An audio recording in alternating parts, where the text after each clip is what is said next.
ready to start the day's proceedings. Please make sure that your cell phones are on silent or switch them off. Thank you.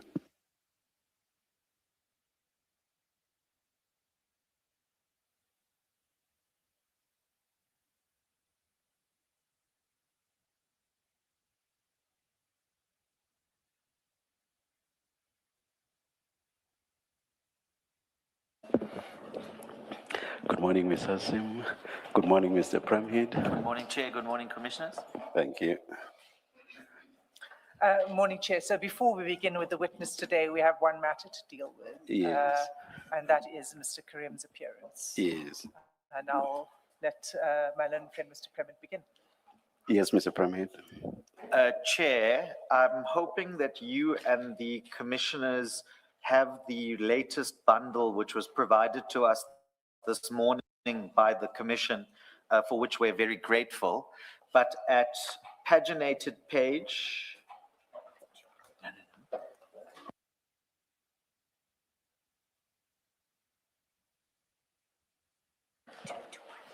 paginated page, the correspondence starts at 210, but the medical report in question itself starts at 212.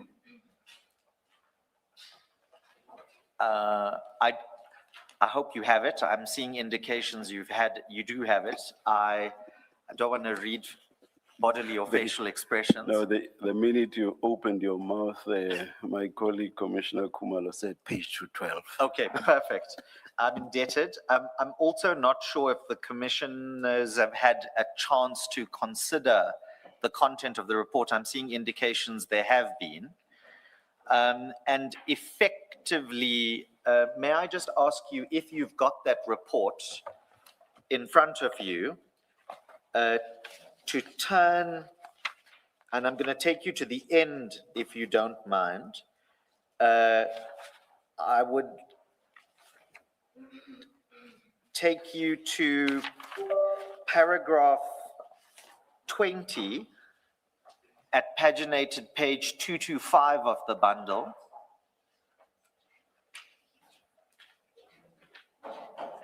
Thank you, Chair. Thank you. And I point out that paragraph for two reasons. The first one is that gives you the state of Mr. Karim. And secondly, it then explains what has transpired or not transpired since the ruling of the 29th of July and why we are here in the way we are here. And I don't know to what extent I need to say anything more than that, but obviously I'm in the Commissioner's hands as to whatever issues might arise as a result of this report now being in front of you. Thank you, Mr. Premhead. Do you wish to say anything, Ms. Hassim? Thank you, Chair. Chair, what I'd like to do is just to, for the purposes of the record, explain the steps and efforts that were taken from the Commission's side to give effect to the ruling, and then to come to where we are now, and what I propose we do in these circumstances. So if I can begin with the ruling. The ruling is quite clear, the ruling of 29 July. In clear terms, what it says is that Mr. Karim is required to appear and to testify today, and that he may only do so if he is excused on the basis of an independent medical assessment. He may only not do so. He may only not appear. Yes, you left out the not. Thank you, Chair. So he may only not appear today on the basis of an independent medical assessment, which was to have taken place by the 12th of August. Immediately following the ruling, the evidence leaders took steps to obtain the names of suitable independent specialists who could attend to the task. We provided the name of such a specialist to Mr. Karim's representatives the day after the ruling. That's the 30th of July.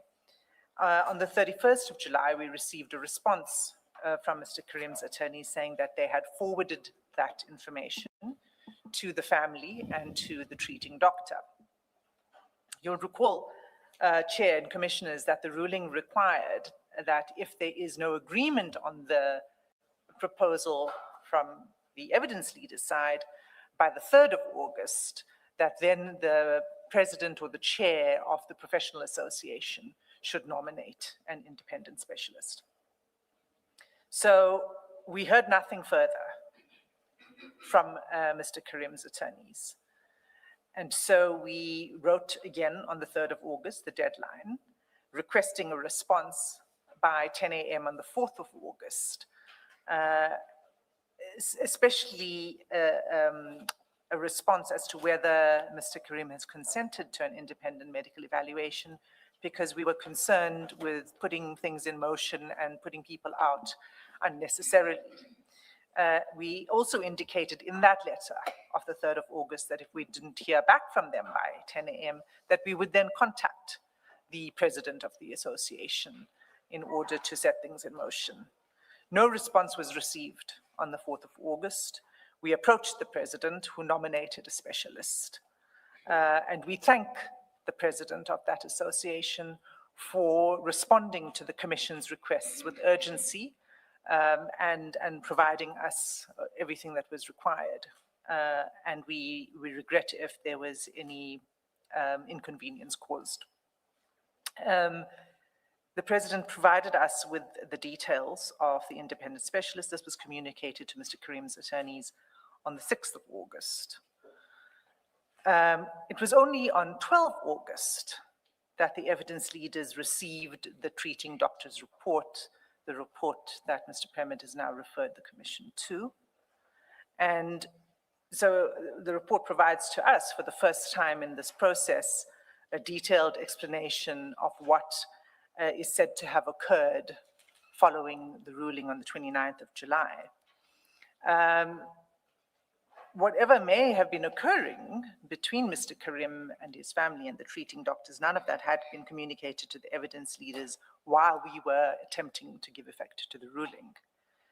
The report essentially is an opinion by the same treating doctor as to why Mr. Karim could not consent to an independent medical evaluation, and it provides further material information regarding, clinical information regarding his condition.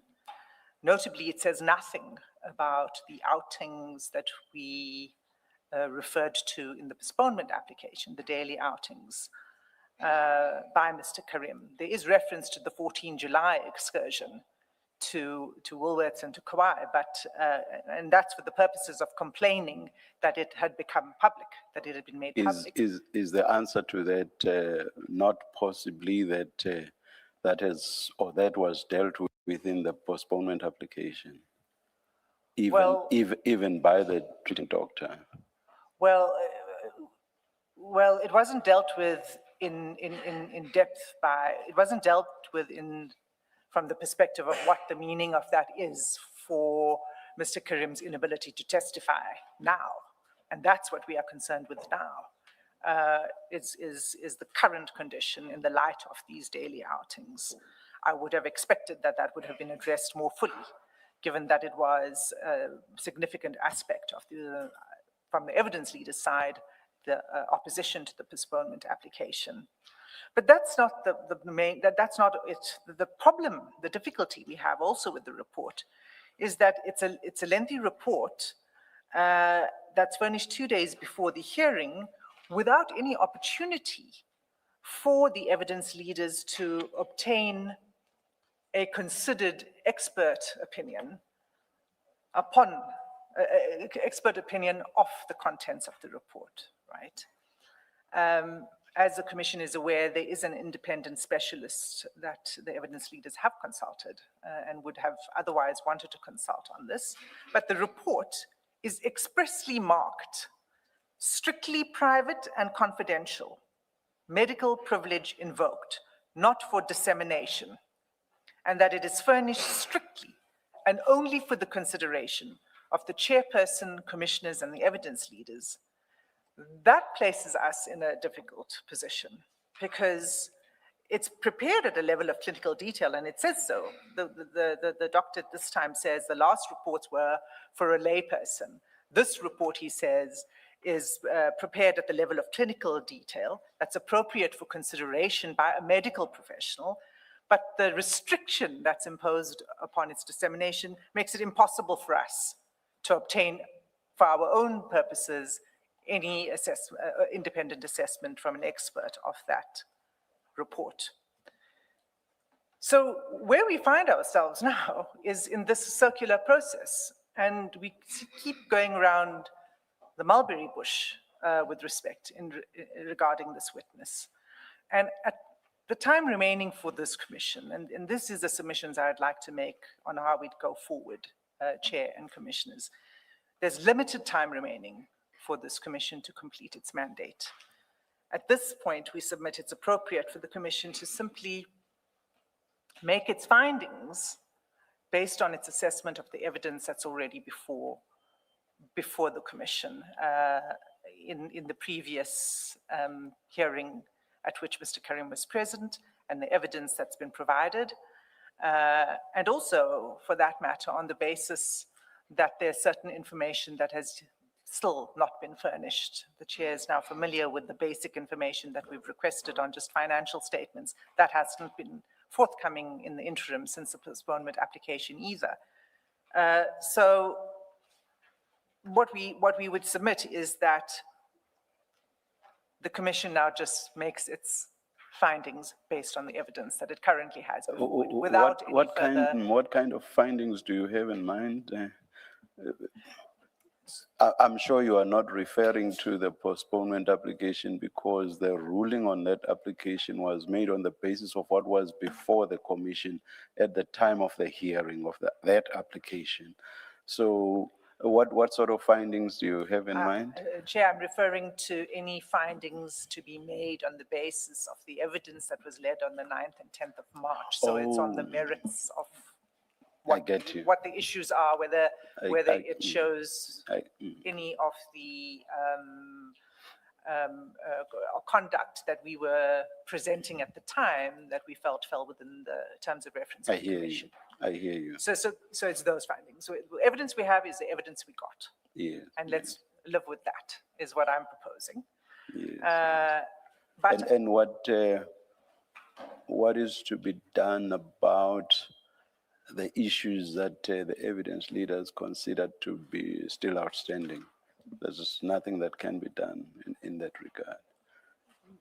Conclusions will just be drawn in whatever way regarding those outstanding issues. Yes, the witness hasn't been able to make himself present to address any of that, and the commission should follow the normal course as it would in any other hearing in the absence of answers to draw its conclusions.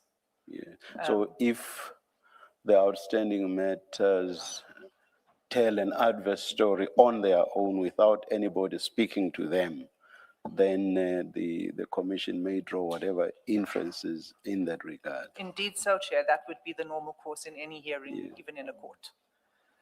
So that's what we propose should happen going forward, except for the following, which I'd like to add as my final submission, and which is that we do request that the commission records the non-attendance and refers this non-attendance and the record to the NPA or the relevant authority for further consideration for potential breaches of the provisions of the Commissions Act and the regulations. Chair, and the reason for that is that the Commission, through its ruling, has given Mr. Karim a fair and objective route to establish medical unavailability. He chose not to opt for that route. the ruling is clear that the witness may only be excused on the basis of an independent report, and we don't have it. It's not a finding that's going to be made by the commission. It's a finding that will lie elsewhere, but it needs to be referred to the relevant authority for potential violations of the Act. Those are my submissions, Chair. Thank you, Ms. Hassim. Mr. Premier? 6 very brief comments in reply, if I may, please, Chair. The first one just relates to timing. I'm surprised to hear my learned friend complain about the fact that the 12th of August gave them insufficient time, whereas in Chair's original ruling from the 29th of July, had Mr. Karim participated in the independent medical examination, that report was always going to be delivered by the 12th of August. And so to latch onto the date. That was not Mr. Karim's doctor's report. That Correct. Correct. So I don't get your point. The point is simply to say that the 12th of August was always a line in the sand that the commissioners had itself identified that the status of Mr. Karim would be known or not known, even flowing from the independent medical exam report. I still don't get the point. You're talking about a different report, and the report in the ruling was to have been a different report. So I just don't get your point. Correct. At all. All I'm saying is that, of course, the report was going to be different. That report was going to be pursuant to the independent medical exam. I'm not quibbling with that at all. But what that report would have done is it would have clarified Mr. Karim's status to participate in the commission by the 14th, on the 12th in any event, because he would either be excused as a consequence of that report delivered on the 12th. Ms. Hassim is making a different point. She's saying they were not given sufficient time to decide what to do after a different report. Not the report that was expected. A different report was given at the 11th hour. That's a different point altogether. I'm willing to accept that, and I'll come back to that point in comment number 5, if I can, about what the true status of the cooperation with the commission has been. But if we put aside the 12th August date for the time being, can I please give you 2 references to the medical report itself, if I may? The first one comes from paginated page 220, under the heading, "The Ruling and Attempts to Obtain Mr. Karim's Decision." And what is listed at paragraph 15.3 all the way up to paragraph 15.10 on paginated page 222 is a full account of what happened regarding the ability to produce this report any sooner. And in particular, in addition to that, I'd point the commissioner's attention to paginated page 225 at paragraph 19.2, which talks about, and how you read this with the greatest of respect is you read those paragraphs, which is the chronology paragraphs, side by side with 19.2 on paginated page 225, which talks about a medical incident which happened on the 11th of August in the morning. So the day before the report was written and tendered to the commission, there was a medical incident which was nonetheless reported to the commission, which impacts and explains perhaps why this report was only given when it was given. I accept the criticism might be that it should have been sooner, or it could have been sooner, but the objective evidence in front of the commission accounts for that entire timeline, including dealing with the difficulties in obtaining instructions. That's point number 1, Chair. Point number 2, I'm not going to deal with this in any great length because Chair asked my learned friend, Ms. Hassim, the correct question we submit, which is that when the outings, and I'm using that in inverted commas because they're not outings, there is a clinical explanation for that, and the commission has the medical report in front of it. But let's use that term, even though it carries a certain connotation. Maybe it doesn't take us anywhere, but I think Chair has the point. I'm interested to know what your idea of outing is when you say outings, but these are not outings. From where I'm sitting, they appear to have been outings. Be that as it may,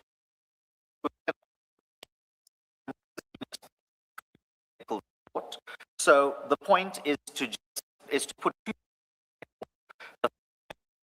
to say, even if we accept, and I respectfully don't accept, but I accept what Chair posits to me, that they appear to be outings, even if we accept that that's the nomenclature, it's not to look at that in isolation from the medical explanation which has already been provided. That's the first point.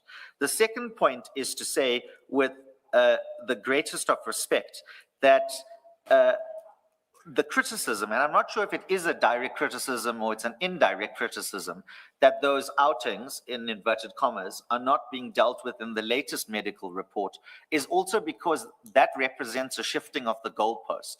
This medical report, which is now in front of the Commission, explains in particular what happened after Chair's ruling on the 29th of July and what was undertaken or not undertaken in that regard. And to the extent then there are references to historical facts, that's also dealt with in this report. And those 7 or 6 other medical reports which have historically been tabled haven't been challenged in front of the Commission, and they stand as an explanation for those outings, You see, one way or another. last time, and I will repeat even now, last time when you made a similar point about these reports not being challenged, I said to you, how do you expect them to be challenged when Mr. Karim is resisting, strenuously so, to be examined by somebody who can actually challenge those reports? So it's a non-starter for you to talk about a lack of challenge. That's my, Complete complete non-starter. I respectfully disagree with you for 3 reasons, and this is my third comment.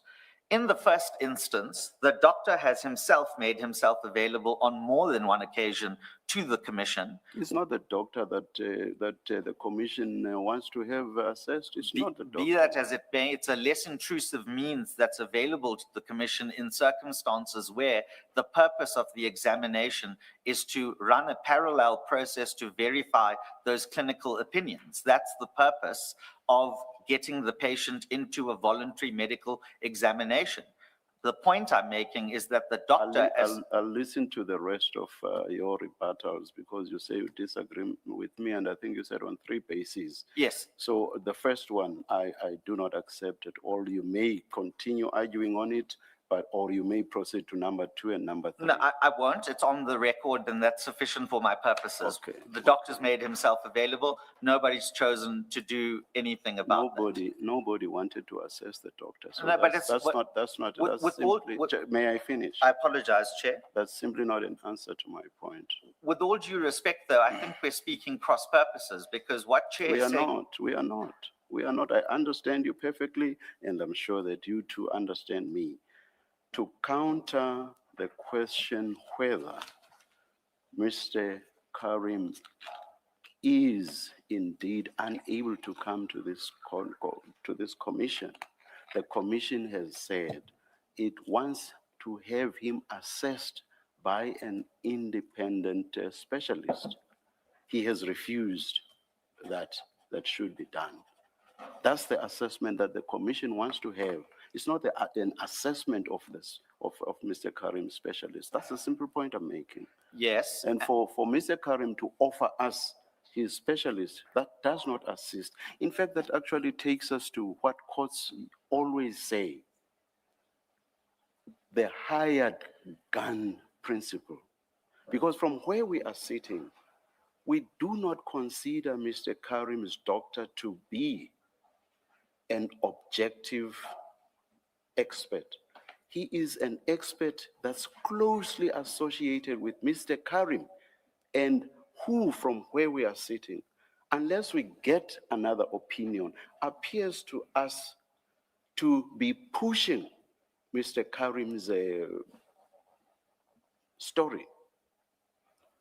So very close to, if not analogous to, what courts have referred to as a hired gun. In this sense, if a court wants to get an objective view, it will want to get someone who is independent, as opposed to someone who's closely associated with the person concerned. And This is exactly what we have here. A medical specialist who has been treating Mr. Karim for this lengthy period, and who on certain facts appears to have shifted the goalposts. And why do I say so? I say so on the basis of that paragraph that I referred to during the postponement application. In fact, I referred you to more than one. There are the paragraphs where he changes his story on factual issues, not issues related to Mr. Karim's condition, on factual issues. He changes his story because he said a patient can only go out of the facility, only, underline only, if I allow them to go out. But once we got the Woolworths and the Kauai visits, all of a sudden, the doctor now changes tack and says, oh no, actually, even nurses do allow patients out. So from where we are sitting, those are indications that this is a doctor who has so aligned himself with Mr. Karim that sitting, I'm not saying he's lying. All I'm saying is, sitting where we are sitting, we just cannot accept what he says. We do want to have an independent assessment, which we do not have and which we will obviously never have, because this same doctor strenuously resists that. And it is best known to him why he does so. Of course, it does explain in the reports that he has given. But from where we are sitting, we cannot just accept that. So it is on that basis that I say, in accordance with jurisprudential authority, he is very much, his position is very much analogous to that of a hired gun. And it's in those instances that courts always insist on someone who is independent, someone who is objective. But as I say, we are not going to hold our breath on in that regard. We are not going to have such an independent assessment. So I say again to you, you cannot say that, you cannot respond to my point about the lack of contradiction in the manner in which you do, because that opportunity has been refused. I know I've said a lot, but respond anyhow you want to. No, I'm indebted for the indulgence to respond. I am cautious, however, that I'm not going to take us in a circle regarding this contention, because I've understood what Chair said. I disagree with Chair's characterizations in two respects in that regard. And in fact, I think for the first time, the criticism that Chair has posited regarding the doctor has done two things with the greatest of respect. The first one is it's clarified what the actual concern is regarding the doctor's objectivity. That was the word that Chair used.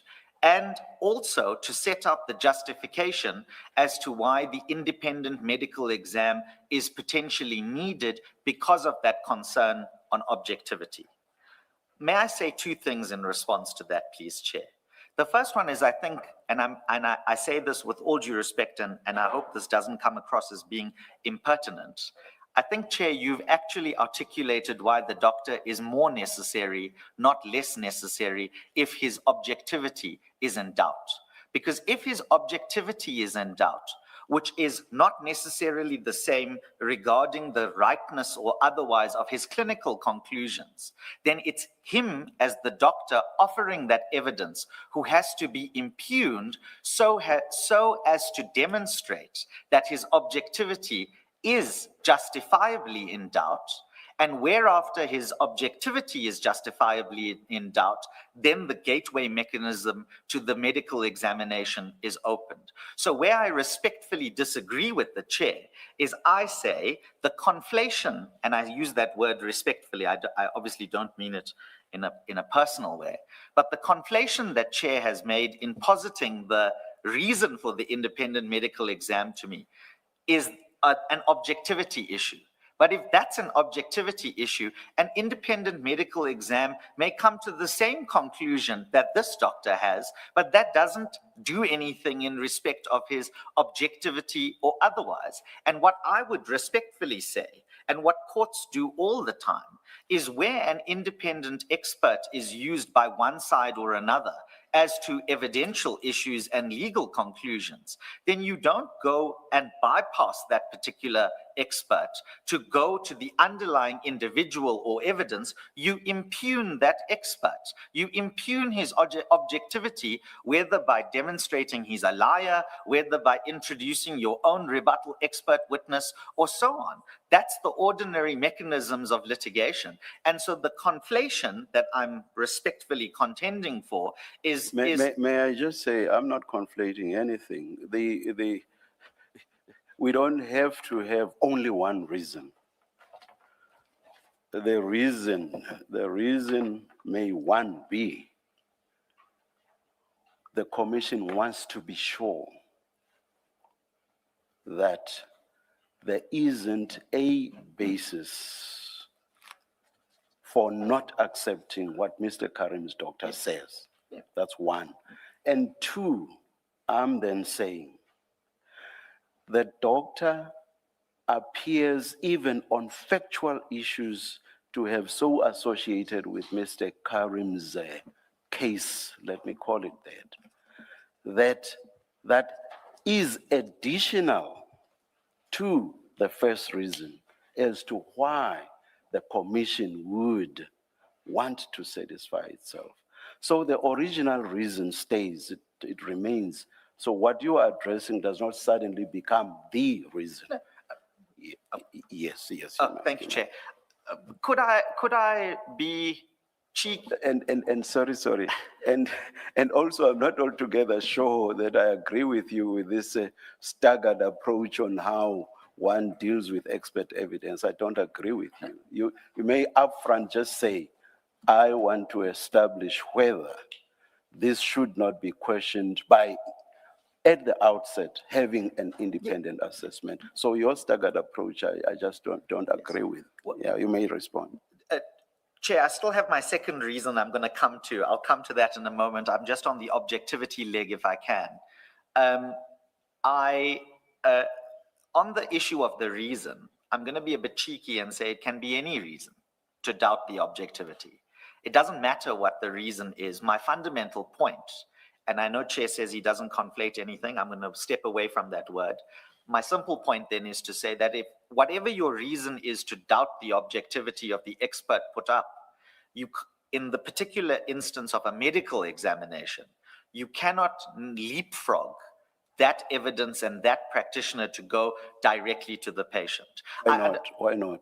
Because that's going to be my second response to you, because then that takes us into the V-raise issue and whether or not you have the power to do that in the first place. So what I'm saying to you, Chair, in response to those three things you said about it could be any reason he's associated himself with the case, and that's the basis for the concerns about and that you don't agree with the staggered approach that we're talking about. I'm willing to accept that, but I respectfully disagree with you, because not only does it leapfrog what we submit respectfully to you is the correct sequence having regard to what happens in the High Court, we also say that there's a V-raise challenge potentially to the extent to which you can make such an order and compel such examinations and proceedings. There's no compulsion, and I'm not even sure that the virus issue that you say you're going to argue and on the basis of which you are talking leapfrogging even arises. There's no compulsion. It says, I think It says voluntarily. Exactly. Yeah. So if he chooses not to go, nobody will force him. Yes. So the virus issue really does not arise at all. I know I've gone to your next point, which you have not argued, but because you've already mentioned it, and nothing stops me from dealing with it. So this virus issue, from where I'm sitting, simply does not arise at all.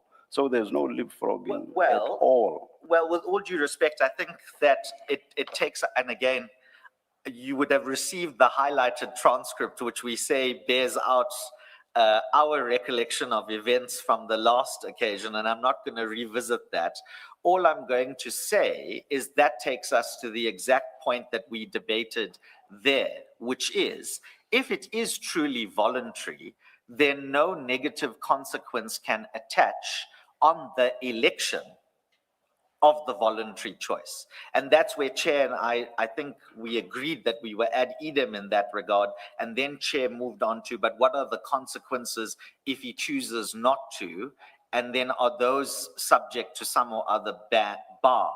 And I said to Chair, no, that's the ordinary consequence of how you determine evidence. So the point I'm making about the voluntariness of the proceeding and how it relates to the virus challenge is the degree to which the non-election to participate for the reasons in the medical report, which I would call gently a supervening medical impossibility, but be that as it may. If Chair is, and I think we're ad idem on this actually, if Chair is not going to attach any punitive consequence or coercive consequence to the election in the voluntary scenario. Let me upfront tell you what I am, or rather what I think the commission should do. The commission is minded to refer Mr. Karim for a criminal process. What the relevant authorities do in that regard is for them to decide whether it's taken to the South African Police Service for them to see whether they can lay charges, or the National Prosecuting Authority for it to see whether to prosecute. That's their decision. That is what the commission, as we are sitting here, is minded to do. Yes. So that will not be coercion by the commission as Yes. such. It will be those functionaries who Yes. have the power to do whatever is within their remit Correct. to decide or do. Correct. That's what we are minded to do. So that you are not arguing in the dark. Yes. Let me upfront tell you what we are minded to do. No, I'll deal with that. That's my last point, which I'll deal with about any such referral. So I'll come to that if I may. I just want to deal with this voluntary nature of the choice that was made. And I want to clarify that I was not suggesting that the voluntary choice given in paragraph 2 of the order was not a voluntary choice, and that was somehow coercive or involuntary or anything of the kind. I was simply reminding the commissioners about that voluntary characterization, because some of the language that was used about not subjecting himself to a medical examination was, to my mind at least, and if this is wrong, I accept that it's wrong, was going into the territory of adverse consequence for that. And that's why I was just reminding us about the debate we had about voluntariness. I thought in the end, you and I agreed previously That's the when we point. debated Yes. that point.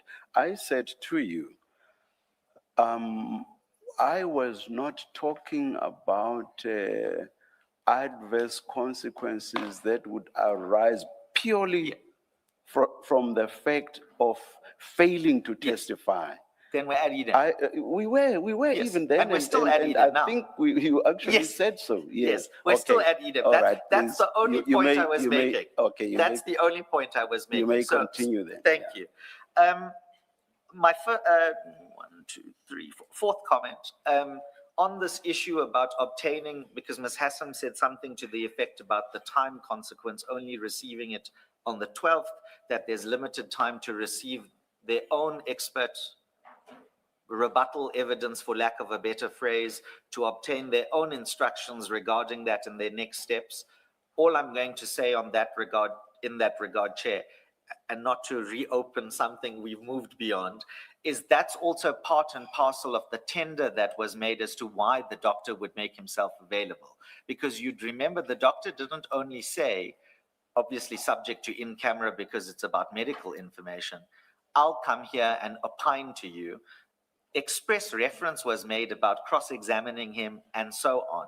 So to the extent that there's been any prejudice caused to the commission as a result of the late receipt of that report, all of those mechanisms which were tendered previously, and in fact the doctor tenders once again in the latest medical report, is available to the commission. And if the commission wants to do anything with that, their own witnesses and follow up however they want to, will be in the commission's hands in that regard. But I must place that on the record, because any suggestion that my client is just running away from accountability and not himself, through his family and medical representatives, doing whatever he can to cooperate with the commission in the circumstances in which he finds himself, needs to be responded to, and I won't take it further than that. Those mechanisms are there, and if they're going to be used, we'll cooperate to the extent that we can. If one were to use the analogy of civil proceedings, what normally happens, yes, what you say does happen if one side, for whatever reason, does not have an expert. Yeah. But what usually happens is for the opposing side to have their expert consult with the plaintiff Yes, and to then prepare their Yes. opposing report. yes, And then the two experts get called. yes. So now what we have here, there's resistance to that assessment, and what, I'm the one who should now read and comment on your reaction. Yes, indeed. My shock and horror.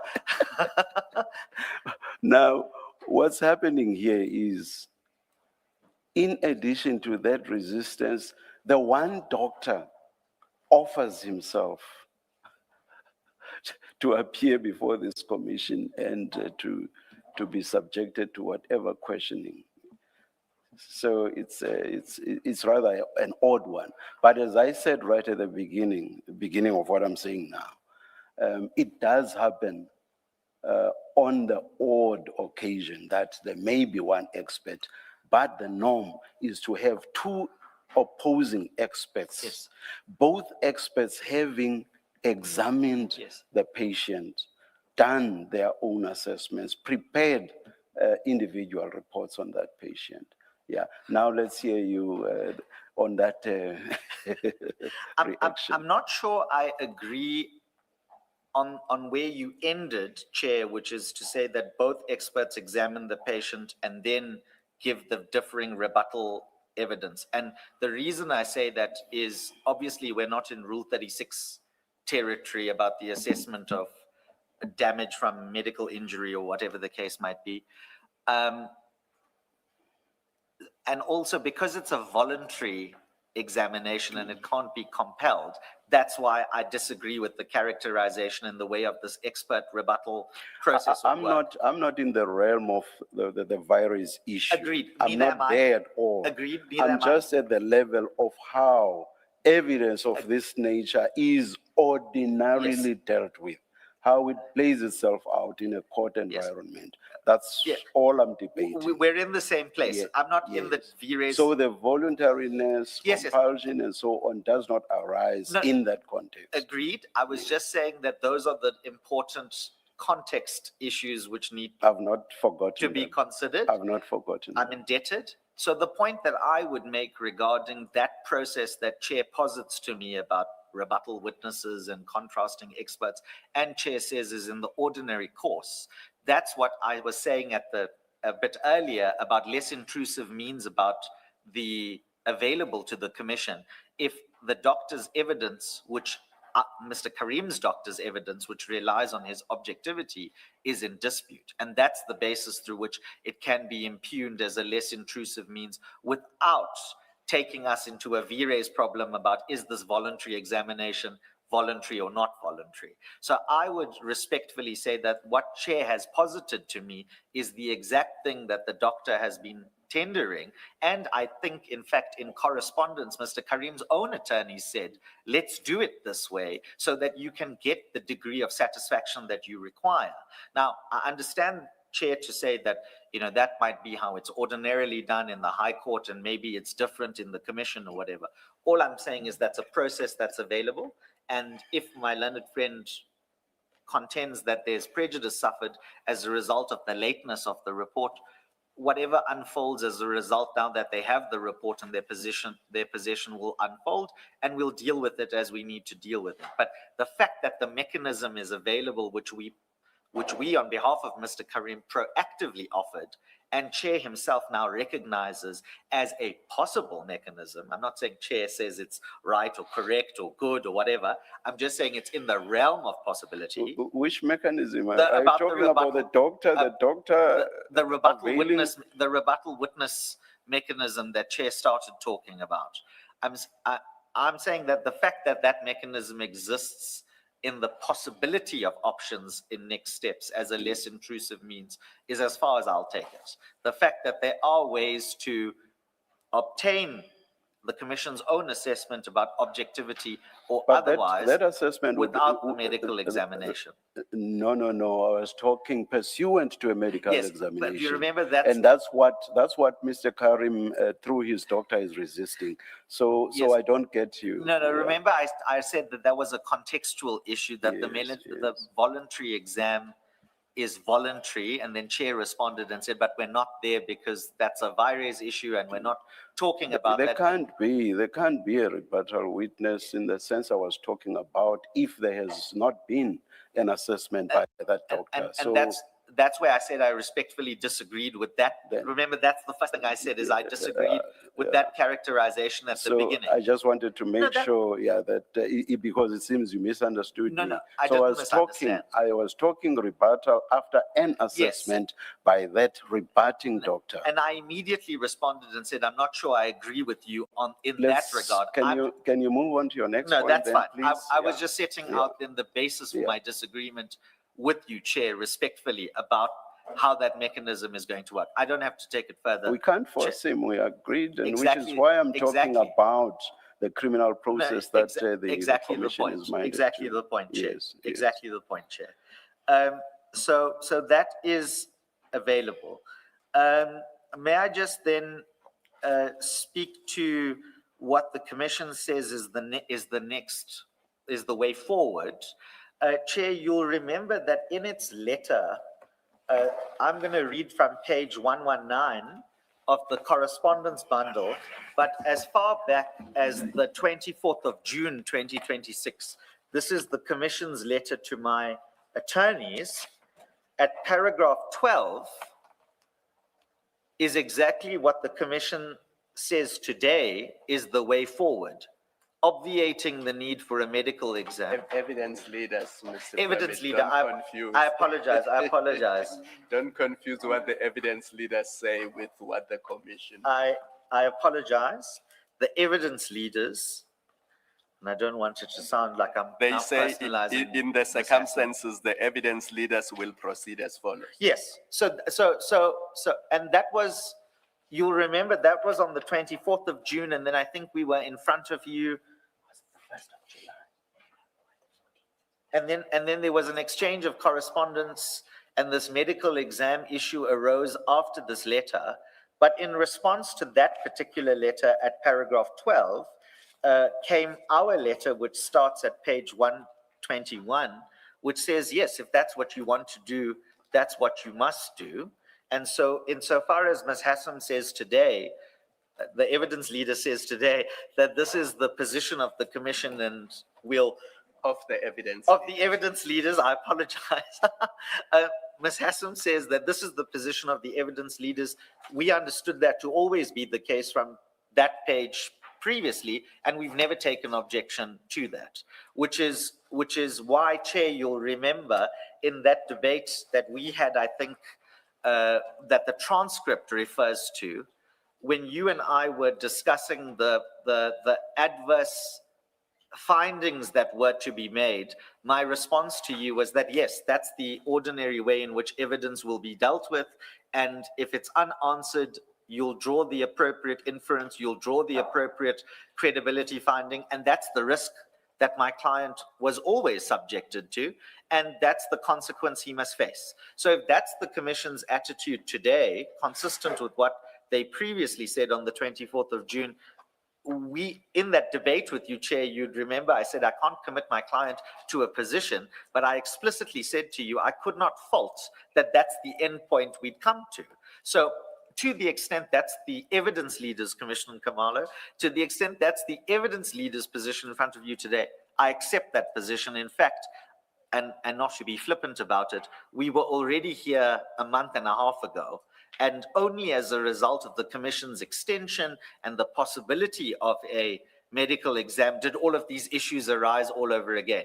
So in fact, we're now going back to the position that we were in late June, and with all due respect, the Commission, but also sometimes the evidence leaders complain that the Commission is running out of time and there's no guarantee of an extension. So we're back to where we were on the 24th of June. The Commission and or evidence leaders will do what they do, and we'll deal with the consequences.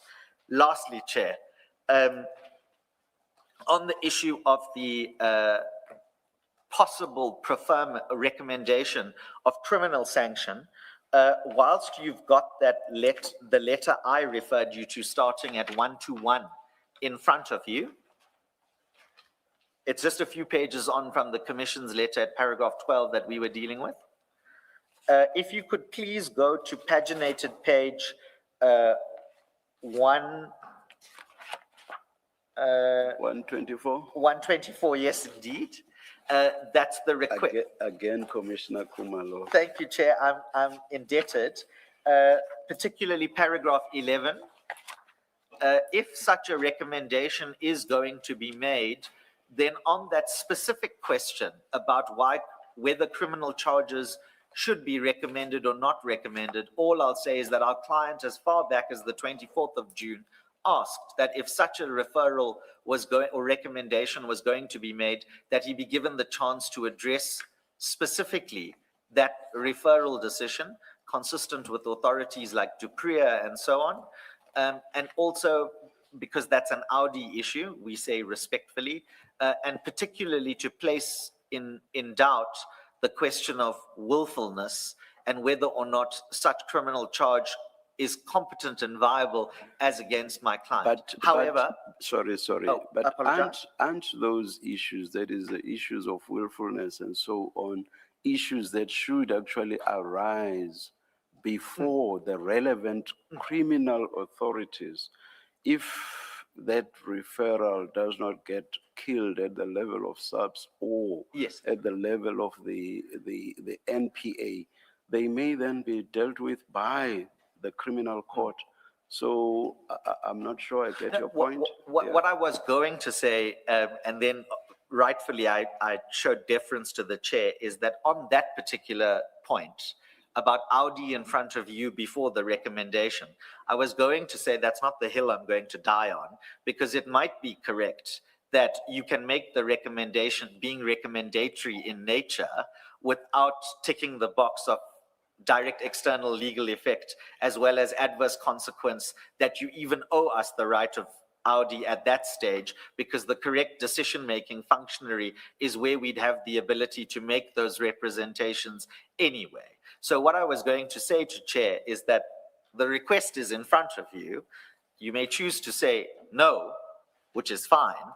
I'm just saying that the request is there. That's all I We have to are say. all here now. Make whatever submissions you have in mind in this regard, so that we are done, it's done and over with. Thank you, Chair. May I just make 3 submissions in this regard then? Number one, the test would be willfulness for any such breach or non-compliance. We say that the threshold is not met, having regard to the medical evidence that is in front of you, and which is unchallenged. And I know that that's sensitive territory, so I tread lightly. That's the first point. The second point is that the point about that evidence being unchallenged, so to speak, and where non-compliance is as a result of medical advice as a valid and legitimate excuse is actually something recognized by the foreign authorities that my learned friend Ms. Hassan handed up at the last hearing. You'll remember I was going to do an audit of those authorities, and then Chair intervened and said, no, maybe we can leave those authorities. And we did, and I never went on to those authorities. But can I just give you the single reference to the one authority, please, that is in my learned friend's bundle? And I just want to point it out because I say that that's the second basis upon which we're entitled to utilize that as a valid excuse for non-participation. And if Chair will just bear with me, I now need to find my own papers. Yes, it's the authority of Wandsworth. The full citation is Tainaz versus Wandsworth, square bracket 2002. It's the England and Wales, I think it might be Court of Appeal, EWCA. No, it's the Administrative Court, I apologize. EWCA Civil Division 1040. At the bundle that was given to you by my learned friends, you'll please look at paragraph 21, where the conclusion reached by the court in that regard is that where a litigant was unable to attend through no fault of his own, must usually be accommodated, however inconvenient, and then goes on to say, it would be absurd to criticize a litigant for not attending to give evidence on his condition when the doctor has advised him that on medical grounds he should not attend. That's at paragraph 25 of that same authority. And in the paginated bundle, you'll find it between paginated pages 31 and 33 of that bundle. So that's the second reason, Chair, that there's authority to say that there is a valid exculpatory reason which has been given.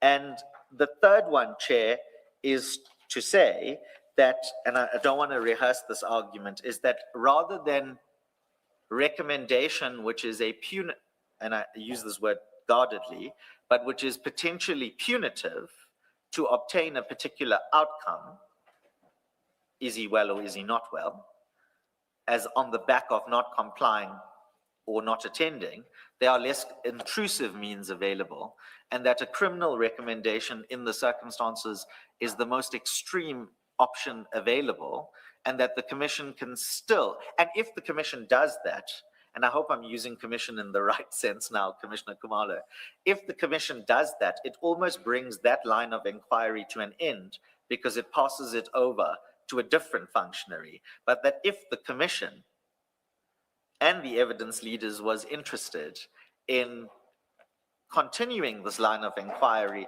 to establish what is or is not the case, then less intrusive means are available. So at a broad level, those would be the tenor of our submission, subject to specifics. But I appreciate the Chair's affording me an opportunity to highlight that all the same.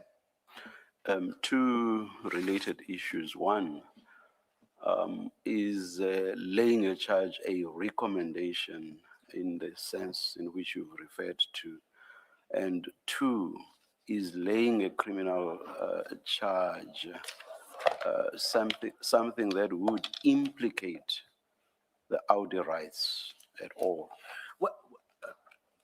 This is just laying a criminal charge.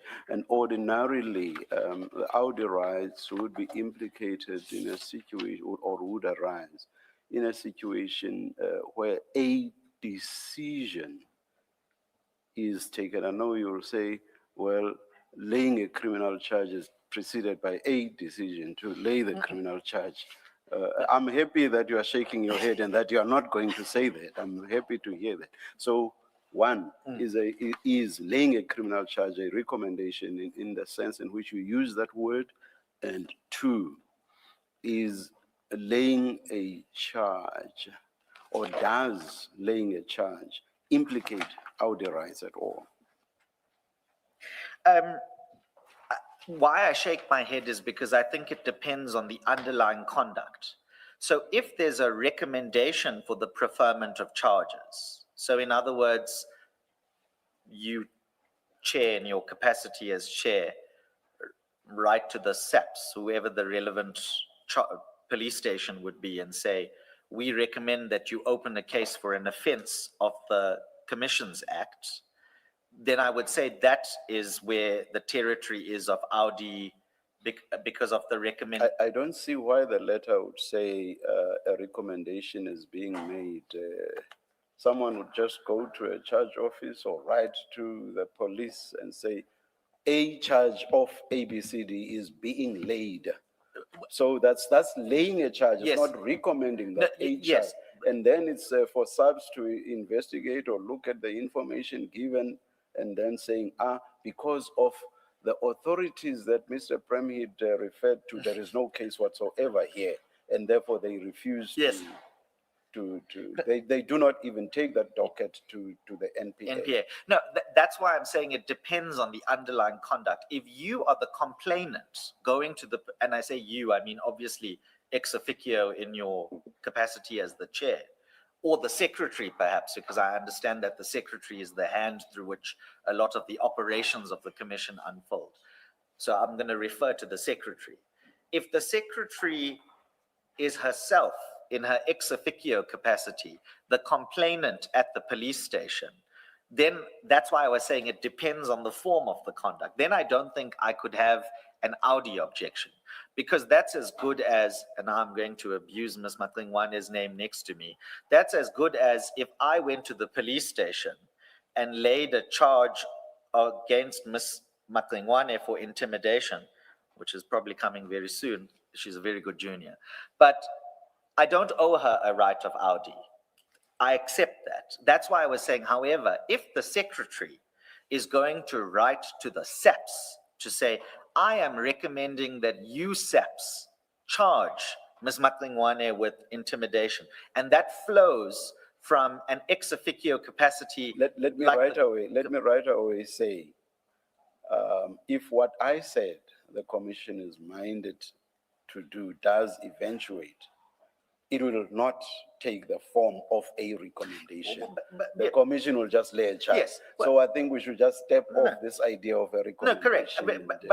And let's move on. Yes, on the because basis that will not eventuate. Yes, because that also takes me to my original point, which was to say this might not even be the hill for me to die on, because it might be appropriate that any such Audi right is not given effect to in front of you per se, but then in front of either the SAPS or the DPP or whomever, as you ordinarily have the right to make representations to the DPP before any such case commences. So I don't think we are disagreeing with each other. I was only responding to the question Chair posited to me, which was what's the difference and what are the consequences between a recommendation per se and the laying of a charge. And I was trying to engage how the Audi rights get implicated. Yes.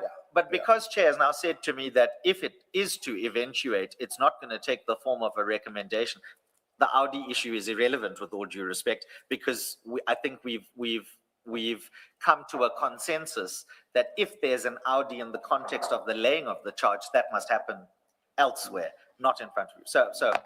But I'm sure we are agreed that you've made all your submissions. Yes, absolutely. So that you don't say, but Chair, you said, are Audi rights implicated at all? And that is you. No. And I said, not if it's not a recommendation. Correct. You made your submissions on the Audi points and whatever other rights in this regard. And you even came to the point that we are done with our submissions. In fact, I just want to make sure. In fact, Chair, you've been so generous to me. Before any decision to recommend or lay a charge has been made, you've invited me to make those submissions in the first place. So I am very, and I did, and I'm very indebted to you for that opportunity, and indeed to respond to what my learned friend said, considering that I was very short in opening. And I'm indebted for that. In fact, we've taken far more time than I would have hoped for. And I apologize for that if that's my doing. So, but I'm indebted to you, Chair. May I just take an instruction? And Commissioner Baloyi has a question. Oh, I apologize. No, no. Thank you. Mr. Premier, is it not simply this? We are sitting here where Mr. Karim has not appeared, contrary to a ruling that he must appear today. And that ruling had behind it that he would be excused if we get an independent medical report that says he's not good to testify. We're sitting in a place where we don't have that medical report, and therefore there's no basis for us to say he is properly excused not to be here. Aren't we sitting with there is no satisfactory explanation, therefore, for his non-appearance? And then, because our rules do deal with such matters, if a witness is required to appear and they do not provide a satisfactory explanation, certain consequences would follow. Isn't it simply that we're sitting where we do not have a satisfactory explanation because of the issues that you have been ventilating with the chair, but the bottom line of it is that which was prescribed as a basis to excuse him has not been complied with. Therefore, we do not have a satisfactory explanation, and we must deal with it in accordance with our rules. Is it not that simple, really? Well, I think the danger in characterizing it as being that simple, Commissioner Baloyi, with all due respect, is that then elevates the modality, which is voluntary, but let's leave that to one side, the voluntary of the examination and the excuse to being a prescriptive basis to exclude any otherwise valid excuse. So on your narrow reading, if I understand correctly, Commissioner Baloyi, I can't disagree with you. And the reason I can't disagree with you is because, of course, in terms of what the order specified, non-compliance has arisen. But what I'm saying is I don't know that that would be, and I'm choosing my words carefully, I would question the competency of such a directive in circumstances where it's applied prescriptively in that way, and where non-compliance is potentially dealt with punitively because it's a strict non-compliance with the mechanism in the order, to the ignorance of evidence that relates directly to the operation of that mechanism. So I think what I'm trying to say, Commissioner Baloyi, is on your narrow, and I'm going to use the word stricter reading of the order, then yes, there might be grounds for non-compliance and needing to deal with it. But because of the evidence that is nonetheless in front of you, I would say it's not that simple. Because if the downstream consequences is then lay a charge for non-compliance, whoever has to examine the charge or make a determination of the charge has to look at mens rea and willfulness.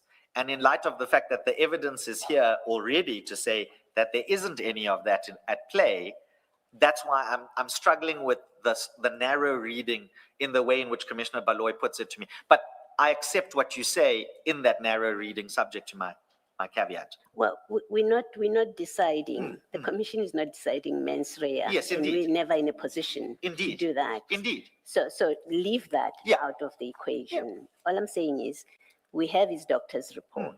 You've had the concerns of the commission about this doctor's report. There was a ruling to try and resolve the issue. That has not materialized. We sit at a place where he's not here. The commission is not prepared to accept the doctor's report. You've had the engagement with the chair for reasons that have been given. We end at, well, we don't have an explanation, a satisfactory explanation for his absence. Someone else will determine whether he did have a reasonable, a satisfactory explanation for not appearing. And that's a different process from ours. What we do in terms of rules is to say, on the material before us, he hasn't provided a satisfactory explanation for his absence.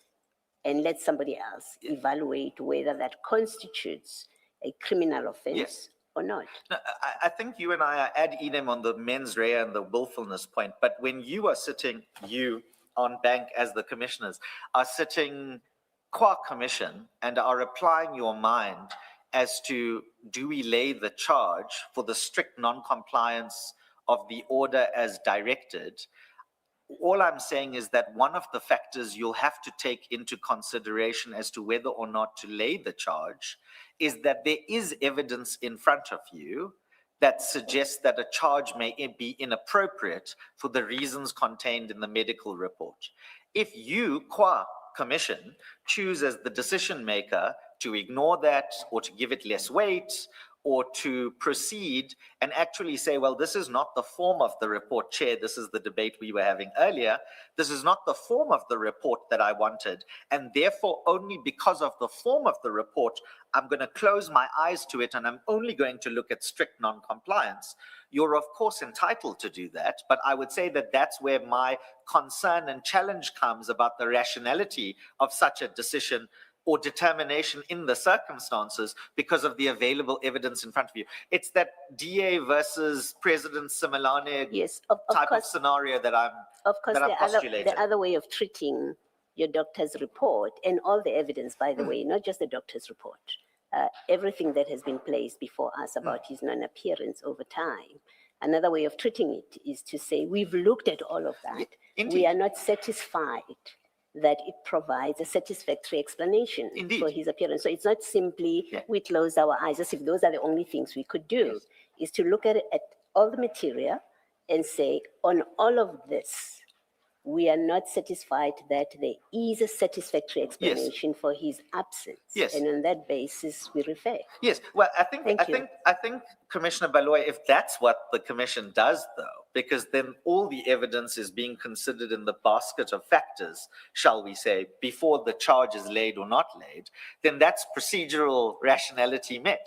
It means that you followed the correct evidential consideration decision-making process. And I don't disagree with that. A question of substantive rationality. Trust us to do that. Yes, no, I've never not trusted you to do that at all. All I'm saying is that procedural rationality might then be met. There could still be the question of substantive rationality, but I understand we're not debating that today or in front of you. All I'm agreeing with you on, I hope, is to say that, yes, there is the strict way of interpreting it, but now, as Commissioner Baloy says to me, trust us that we'll consider everything. Well, that's the safeguard procedural rationality that all I could ask for, subject to any other review grounds that may arise, so to speak. Thank you, Commissioner Baloy. Do you want to? Thank you, Mr. Premier. Thank you, Chair. Ms. Hassan? Chair, I'm ordinarily not entitled to have All right. Thank you. a speaker, but may I say one thing in response to the... Subject to Mr. Premier then having the last word. Yes. Well, let's hear you. actually, Chair, it's in response to... But actually... I'm responding to submissions that he made, not to a reply. Yeah, okay. And it's the Audi. And I was glad to hear that Mr. Premier was finding a way to walk down the hill. But then as he went on, I thought he started to climb up that hill again that he said he didn't want to die on. And I just want to say one thing in respect of that. I mean, it's tempting to go to other things, but it is in relation to the laying of the charge. This is, in my view, and I want to urge the Commission to do so, because the reason for doing so, and let me firstly say, it's not a decision by the Commission.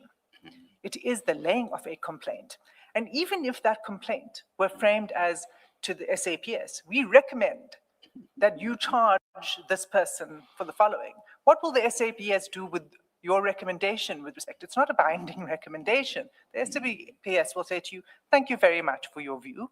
We will do our job and we will take it from here. So it is in the hands of the relevant authority to do with that whatever it wishes to do with that. And that must play out. That's the first thing I want to say. The second thing I'd like to say is that it's important that the Commission does so. Because not only does the Commission have the power to regulate its own processes, it has a duty to protect its processes. And it's important for the protection of this commission's processes that that takes place. The context in which this particular, what we call a breach of the Commissions Act has occurred is the context that I can't go into detail on, but it is why the postponement application became so substantive and why the medical expert report was required, was why it is necessary, important, and of value in this particular context for the patient himself to be examined. So the constant sort of tender for us to talk to the treating doctor doesn't help. So that's the context in which we come across, we find ourselves here. And my submission is not only would it not be a decision that now is subject to some further audi, because it's a complaint, it will follow its course. The Commission's not making any decision regarding intention, willfulness, etc. The second thing is that, in my view, and my submission to the Commission is that I urge you to do so because it's necessary to protect our processes. Thank you, Chair. Thank you, thank you. I doubt that you would want to say anything to that. I'm covered. Thank you very much. As I indicated, at least then I said the Commission was minded to. Let me outright say the Commission is going to set the criminal process in motion. The Commission will direct the relevant functionary, and as you anticipated it, Mr. Premhid, that functionary will be Dr. Vuguza sitting across there, who is the Commission Secretary, and for her to lay a criminal charge, not to make a recommendation, to lay a criminal charge against Mr. Karim. If the Commission were not to do that, it would itself not be taking its processes seriously. This is something that the Commission just has to do. Otherwise, witnesses will choose to come or not to come testify before it willy-nilly. And we cannot and we will not have that. So the Commission will lay criminal charges against Mr. Karim. Whether he has defenses to that, that's something for him to raise in that criminal process. Thank you. I will not even say that this is what the sort of decision that one usually has in mind in the context of decisions that are taken and which are reviewable. But of course, I can never stop Mr. Karim taking us on review on this, but I would be very surprised if he were to do that. I'm just announcing what the Commission is minded to do. I have a note. I will do a trump on my colleagues. Both of them have sent me notes.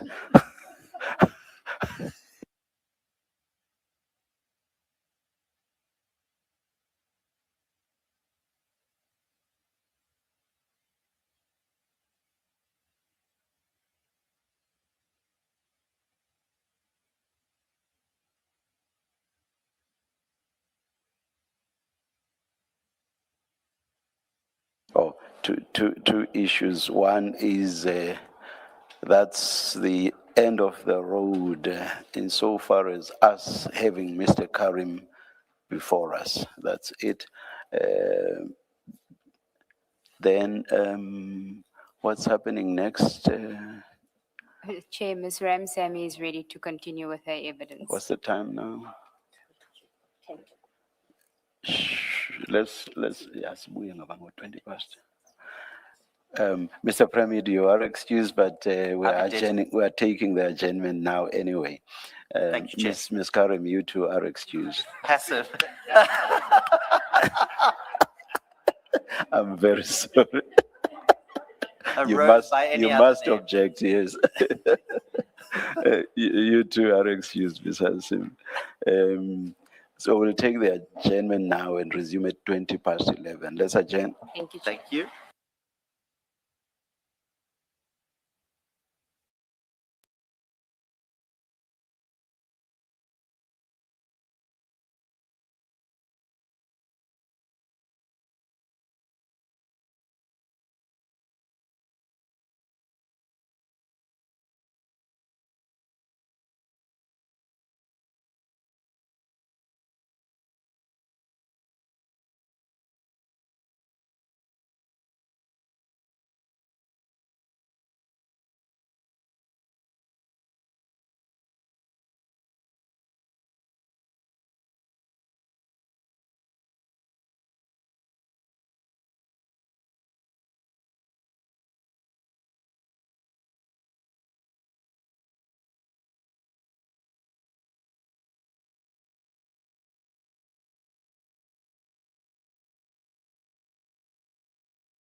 Good morning again. It's 11:20. We are ready to resume. Please make sure for all members in the audience that your cell phones are off. Thank you.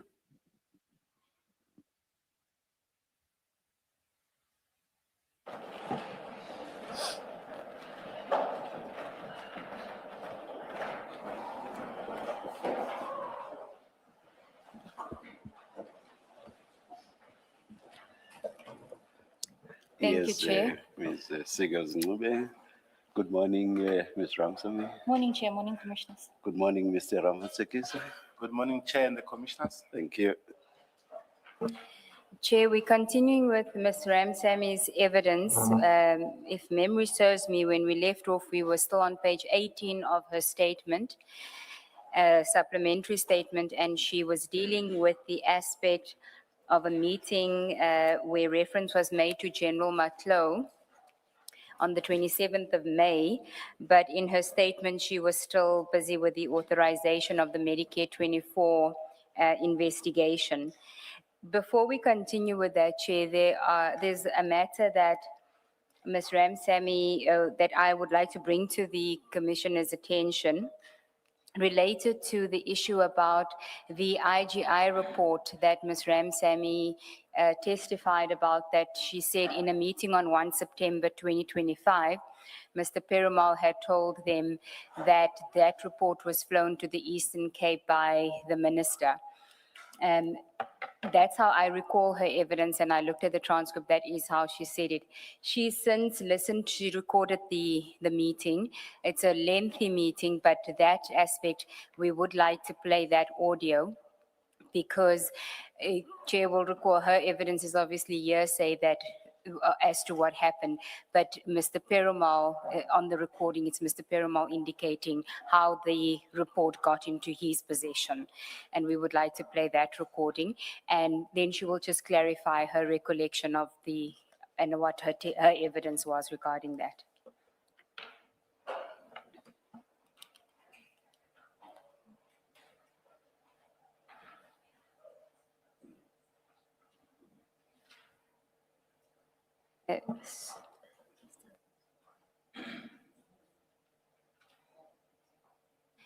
There's two recordings that will be played. The one is just in respect of Mr. Perumal. That audio is fine. We think you'll be able to hear it without the headsets.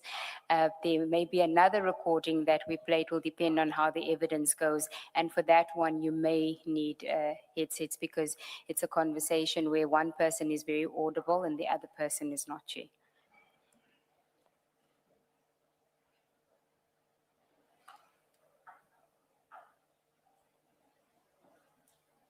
And do we have the headsets for?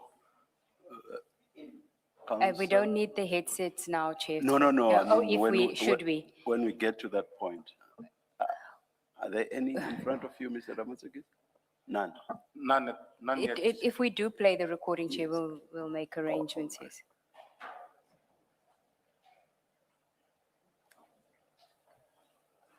Interrupting. No, it's fine. I'm going to give you this now because I've informed the ID, right? We all designated on the matter. Yeah. So there was a gentleman that was flown in secretly over the weekend from the minister's office to bring a document to me. I didn't know what the document was going to be. Okay. I received the document, I've informed the ID, and I'm just going to read just because of this. Because what can we agree that Brian and I stopped working on all the pointers for you on the Lushaba outbreaking and concentrate more on the Mokwele issue. Yeah. Right? I'm going to read now. So what is that I received? It is the report which the ID asked me to keep. Please pause. Do you Do want to these try improve the sound? Can you try the earphones, Chair?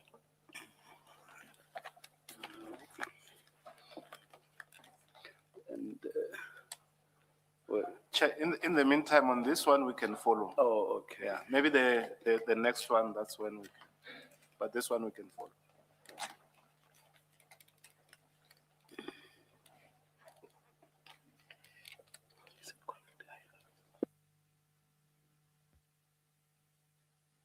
Can we please start from? interrupting. No, it's fine, it's fine, it's fine. I'm gonna give you this now because I've informed the ID, right? We all decided on the matter. Yeah. So there was a gentleman that was flown in secretly over the weekend from the minister's office to bring a document to me. I didn't know what the document was going to be. Okay. I received the document, I informed the ID, and I'm just gonna read just because of this. Because what can we agree that Brian and I stopped working on you know all the pointers for you on the Lushaba outbreaking and concentrate more on the Mokwele issue. Yeah. Right? I'm gonna read now. So what it is that I received, it is the report which the ID asked me to keep just with me for now until I meet with her, but I'm gonna let you in on what they say about Mokwele's appointment. So the report comprises of various parts of our criminal investigations here, the buying of the buildings, Kumalo's appointment, Mokwele's appointment, and others. So I'm just gonna quickly read to you what they say about her appointment, the Inspector General of Intelligence. Because I think what the ID needs to do, and look at Peter, is to find a way, because there's good synergy between the Inspector General of Intelligence and the ID now, for them to be convinced to get somebody from the IGI to give an affidavit in support of this endeavor, you know? So they say the following, they say investigation methodology. Several documents relating to this appointment were produced for the purposes of analyzing the process of recruitment followed by the management of CI. Thank you, Chair. Then it goes into the detail of the report, which we're not going to deal with, but the clarification from Ms. Ramsamy is that Mr. Perumal says that the report was flown in from the office of the minister, and her evidence was that it was the minister. So she wanted to clarify that Mr. Perumal in that audio says the office of the minister, whereas her evidence had said the minister himself. So that's the clarification on that. And the reason why we played it a bit further is so that you could hear that him identifying it as the IGI report, and that it is into the investigation, crime intelligence investigations, and the appointments of Mr. General Kumalo and Madondo, etc. So that's the recording on that. And then I would like to ask Ms. Ramsamy one or two questions from that recording. Ms. Ramsamy, Mr. Perumal... So just a minute.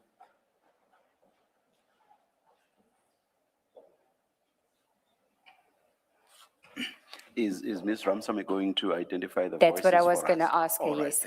thank you. To identify the voice of the gentleman that is speaking about the report being flown by the minister's office to Eastern Cape. Or perhaps let me say this, there's the louder voice and then there's a softer voice. The louder voice is Advocate Surunya, and the softer voice that is speaking about the IGI report is Mr. Perumal. And the setting was that it was the 1 September 2025 meeting that was called by the ID, Advocate Johnson, to, as you say, convince Mr. Serunye about the merits of the Operation Diversion matters after his email that he had sent in August, or one of 3 emails that he had sent, where he questioned the merits of the cases. Correct. Okay, and it is during the course of that meeting that Mr. Perumal then brings up this issue about having been given this report. Yes, it Okay, is. and ways in which they were going to attempt to get the report into part of your investigation in a lawful way, to do an affidavit from the IG's office. Correct, that is. And then he says something about the ID and the IGI's office now have a good relationship, or something to that effect, on good terms now. Do you know why he was referring to as on good terms now? And this would have been September 2025. My understanding of that statement was that Advocate J. Govender had retired from the IGI office. And Advocate Govender is a stickler to the rules. She does not bypass the rules, neither does she hold back on her words. So my understanding from that is that because the person that was providing the legal advice to the IGI to not break procedure and what is legislated had gone on early retirement. And now they had a better relationship, so now you could get the report, when previously, when I think you had even reported to the ID that you had a fruitless meeting with the IGI with Governor in Correct. January. Yes, correct. So now, with Governor being gone, there would now be a better relationship between the ID and the IGI. Okay. And then if I understand it, Mr. Perumal, it was a Teams meeting and Mr. Perumal was in the Eastern Cape at the time. Correct. Mr. Perumal was in the Eastern Cape and Mr. Padiachi had logged on from KwaZulu-Natal. It was myself, Advocate Schlatzwayo and Advocate Sarunya that was sitting in the boardroom. We were using my laptop. And initially, the Advocate Johnson was also in the meeting. Advocate Johnson called for the meeting. She had spoken extensively, as I had testified, about how Advocate Sarunya needs to understand what these cases are and that Mr. Perumal and Mr. Padiachi were going to explain it to the prosecutors. And that she had said that it is state capture. This investigation falls under the mandate because it is state capture. Okay. Then can we, unless there's any questions flowing from that, we can go back to your statement. Page 18 of your supplementary statement. Paragraph 38. I think let's start from 37. From the file was encrypted. That was the IGI report, which was being used as a basis for the Section 28(1) authorization. So you can start from there after Advocate Johnson gave me the password. It's not the IGI report that we refer to here. It's No, the preliminary report, my yeah. apologies, yes. The file name of the report had a date of 30 January 2025, but I do not know when it was given to IDAC by General Matlo. The file was encrypted and Advocate Shabalala could not remember the password. I responded to Advocate Johnson that I could not access the report because of the encryption. Thereafter, Advocate Johnson gave me the password. It is clear from the email that Advocate Johnson wanted to authorize the report by Friday, 16 May 2025.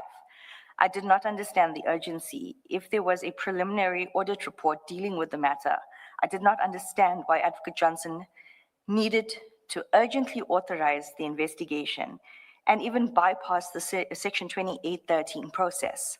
I can only speculate that General Matlo must have informed Advocate Johnson that General Masemola had intended to cancel the Medicare 24 contract and that he would do so soon, which may undermine any allegations that he failed to act. But this is only speculation. And you say that now, but that wasn't what you suspected at the time. You didn't know that that was or you didn't have that suspicion at the time. No, it's only after hearing all the evidence. Okay. From where you started reading, you say to authorize the report by Friday. I take it you mean the investigation. Where you started? Yes. Yes. Okay. Yes. Thank you, Commissioner. And if we can just go to that email again, in fact, Advocate Johnson wanted it finalized by the Thursday, so file 10285.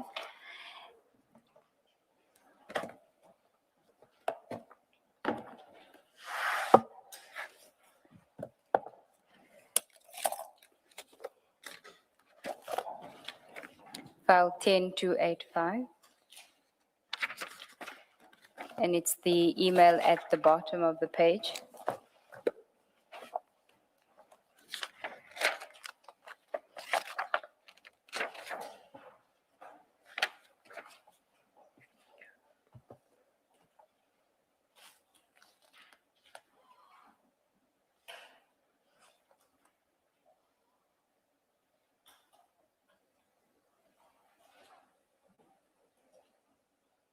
Okay. What I want to highlight is, again, the date of the email, which is the 13th of May. And then the second paragraph where Advocate Johnson says, General Matlo contacted me and I want to authorize by Thursday. And just above that, in fact, the sentence just above that, I need you to look at it urgently and then submit. General Matlow contacted me and I want to authorize by Thursday. Now, we have heard evidence at the commission that the Medicare 24 contract was in fact cancelled on the 13th of May 2025. You were not aware of that at the time? No, I was not. Okay. And so you wouldn't have been aware that that could have been a motivating factor for the urgency in trying to authorize the 28-1. No, I would not have known because even the subject says SAPS Tembisa Hospital tender. And at that stage, Medicare 24 wasn't yet, no, well, it would have appeared on your 28-1, Correct. but when she sends this email to you at the time, you haven't seen any documents yet. No, I have not. So I was not aware that it was in fact the 360. Okay, then we can go back to your statement, paragraph 38. I inquired as to how the allegations in the draft section 28.1 came about and where did Advocate Shabalala find the suspects, etc. Advocate Johnson indicated that I should speak to Mr. Perumal. When I asked Mr. Perumal, he indicated that he did not know where Advocate Shabalala got the details. Be that as it may, I perused the draft 28.1 application, which was quite detailed. I did not make any changes to the documents and sent to Advocate Johnson. She authorized the Section 28 investigation on the 16th of May, 2025.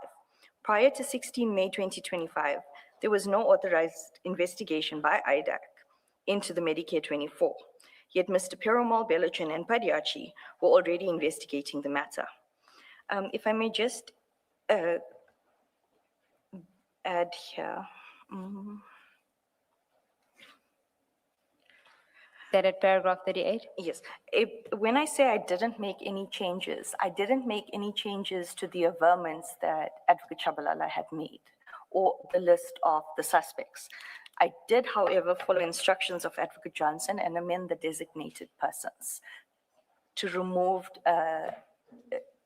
3 advocates and add Advocate Manilal, Advocate Shlaswayo, and myself. And do you record who those advocates were? Would Advocate Shabalala have been one of them? It was Advocate Shabalala, it was Advocate Rasha Kala, and Advocate Paul Lowe. Okay, and that was on Advocate Johnson's instruction? Yes, it is in the first email. Okay. So Advocate Johnson had formally announced that she was changing the team. She did not just ask you to effect the change. She announced formally and you then... Chair, it's in the email where Advocate Johnson says, Okay. remove Paul, Tilas, etc. Yes, that is in that same email 285. Kindly remove Tillis, Paul, etc. from the designations, add Santos as the advocate, as he will oversee when I am unable to attend to things. So when she says I'm unable to attend to things, it was the intention that Advocate Johnson would be in charge as the prosecutor. Correct, she would be the supervisor of the matter. Okay. When did it become a Medicare 24? Because on this email, it's still being referred to as SAPS Tembisa Hospital. Correct. When did it formally become a Medicare 24 investigation? So the formalization of the name itself only took place on the meeting of the 27th of May. But that wasn't the name Medicare, that was an operation, something else, which you'll get to. Yes, it was called a different operation, like diversion was. Okay, but you don't know when it became Medicare 24 itself, because you were referring to it as an operation internally. Correct. Okay, and prior to the authorization, it was the SAPS tender, Tembisa contract, and then when she officially, Advocate Johnson officially named it, that is the name that you continued using. Correct, yes. Okay. 28.1, you're dealing with investigations that were undertaken prior to the authorization. Mr. Perumal received the 30 January 2025 preliminary report from General Matlow before the Section 28(1) authorization. Advocate Johnson was communicating with General Matlow about the matter before the the Section 28(1) was authorized, but more importantly, before there was a Section 27 referral affidavit. It may be that Section 28 entitles Advocate Johnson to conduct the investigation with or without a Section 27 referral. But Advocate Johnson testified before the ad hoc committee that the investigation emanated from a Section 27 referral affidavit with supporting documents, which was referred to IDAC on the 16th of February 2025. I have not seen such a referral, and as far as I am aware, Advocate Johnson has not produced that referral before the ad hoc and this commission. The investigation must still be authorized, even if it does not emanate from a Section 27 referral. The investigation was only authorized, if one can even call it that, on the 16th of May 2025. Continue.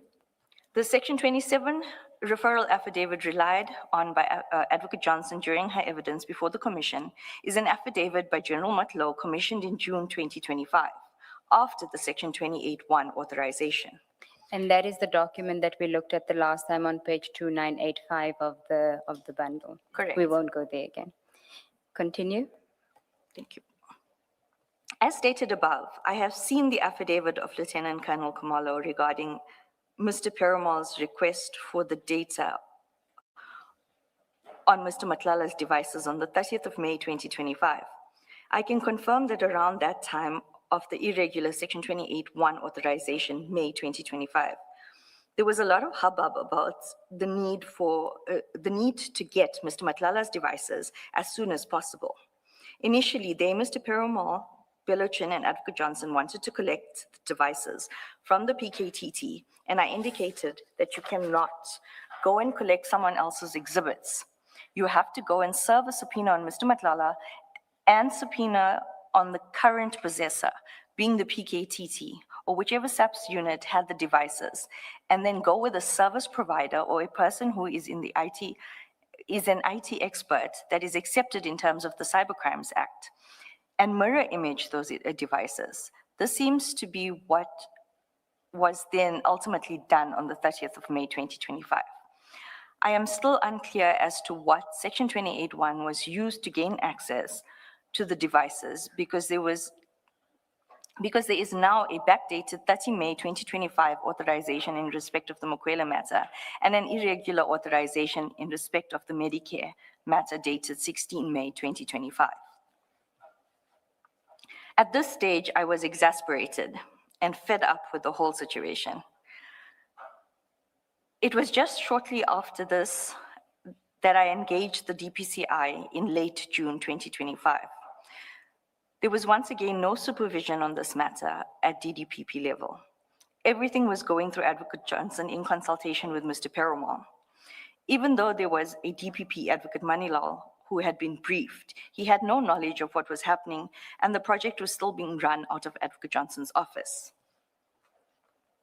And then before you go to the next paragraph, if I could take you to file 10, page 328, because you don't deal with this in your statement. You skip to 2 June, so I would like you to just address in sequence where now this email, WhatsApp exchange is between you and Advocate Johnson on the 20th of May 2025 after the authorization, and it's an email that you sent to Advocate Johnson. If you can just read it and then you can read her response, I'll tell you where you can find that. 328. Yes.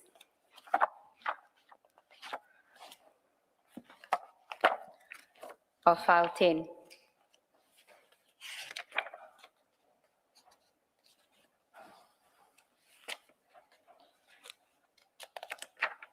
Please remind her that she has the screen available to her. Sorry. Thank you. If you're struggling with the files, remember it's flighted also. Thank you, Commissioner. Morning, Advocate Johnson. Trust you are well. I need your leadership, prosecutors' guidance, and instructions on legal and evidential aspects. On project diversion and the link of a 28 on diversion, I asked that they not finalize the affidavit as it contradicts Mr. FK's affidavit.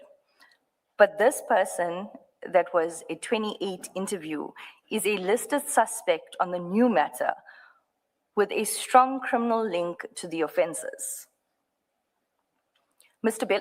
Bellichin has asked PM, project manager, on the new matter to arrange a briefing with the general on Monday 26th with DD and 2 PPs. I need clarity on your instructions on how we proceed with the project. I am almost done with report for you on evidence, just adding most recent affidavits. And I will have a draft charge sheet for HB. That's matter- housebreaking. Correct. Matter ready by Friday. I'm waiting for the last affidavit so that we can have sufficient evidence of corruption. If you can then go to, so please advise if I may ask NO2 and then go to 327, the top of 327.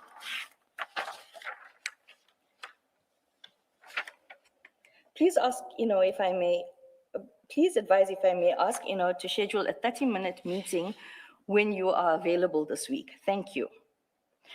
Advocate Johnson replies, sorry, which general must be briefed and which DDPP or DD and PPs? At present, I am the supervisor on the matter, and as such, all decisions must be run by me. Then you respond. You have so much on your plate, sorry to add. That's why I asked you. He asked Tsepo to make arrangements with Santos, Joy, and myself, and he made arrangements with General Matlow to brief us. My understanding was that it must go through you, and only when you're not available to Santos. She replies, you are correct. I haven't briefed Santos yet, so they must run everything past me. I reply, noted, thank you. I will advise PM to hold on everything, and he must inform Belochin. She replies, thanks. Now, the briefing with General Matlow, what was the purpose of that? Was it explained to you? Briefly by Mr. Belochin, where he indicated General Matlow was going to brief us on the report, and they were going to brief her on where they are with regards to the investigation. And they were intending to have that sometime on the 26th of May, around about there.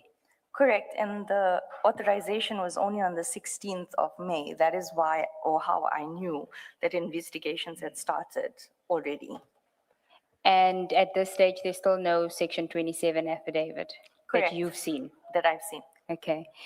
And when was General Matlow going to come to your offices? What was the arrangement going to be, and who was arranging this? Was it Mr. Belochin? Mr. Belochin was arranging everything, and the boardroom, we were previously, we're now at CSIR, but previously we were at the Linton House, the old SARS building.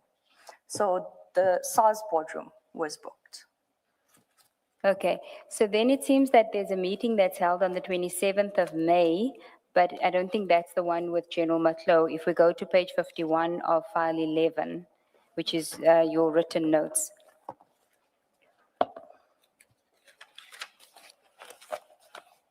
Sorry, what page? Page 51 of file 11.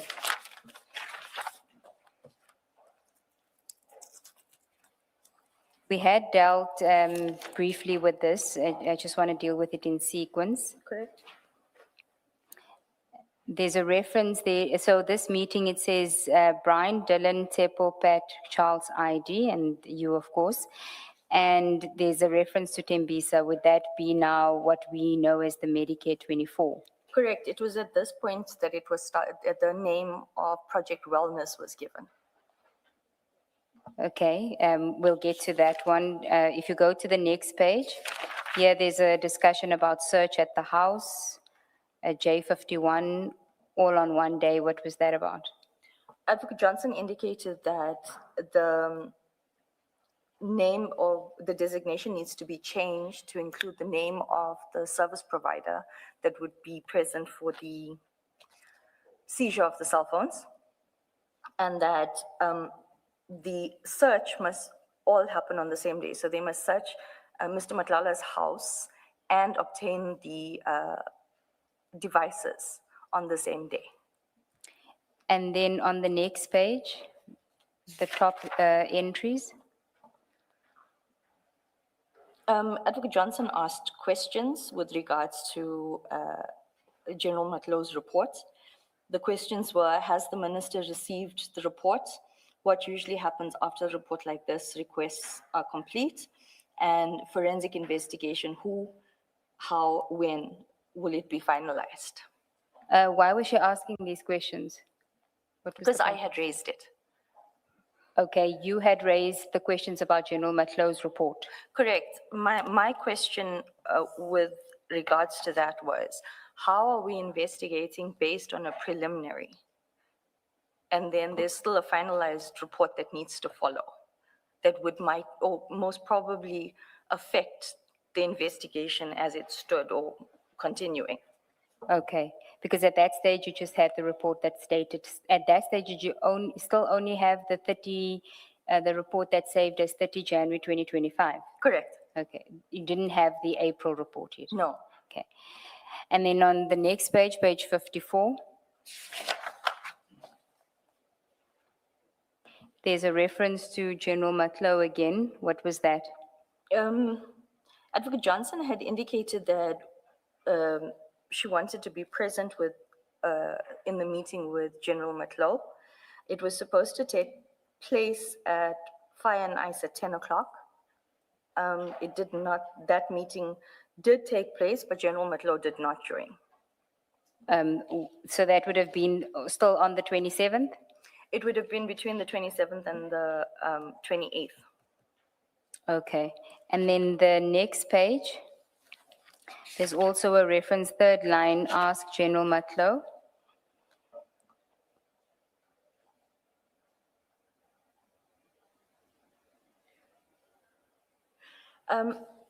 With regards to this, it was because NASCOM had commissioned this internal audit. My understanding was that NASCOM had given General Matlow access to all the bid documents and files with regards to the tender. And so it was a question to ask Matlow to release that information to IDAC, those files. And then the next entry refers to Cat and Cartwright. What is that?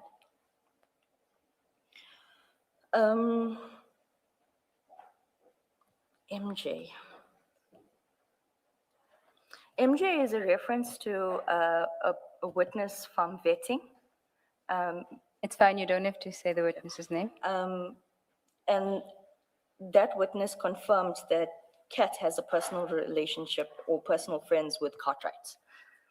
Cat would be Mr. Matlala. Correct. And Cartwright would be Cartwright in respect of that has been charged in the Medicare 24 matter. Correct. Okay, one of the suspects.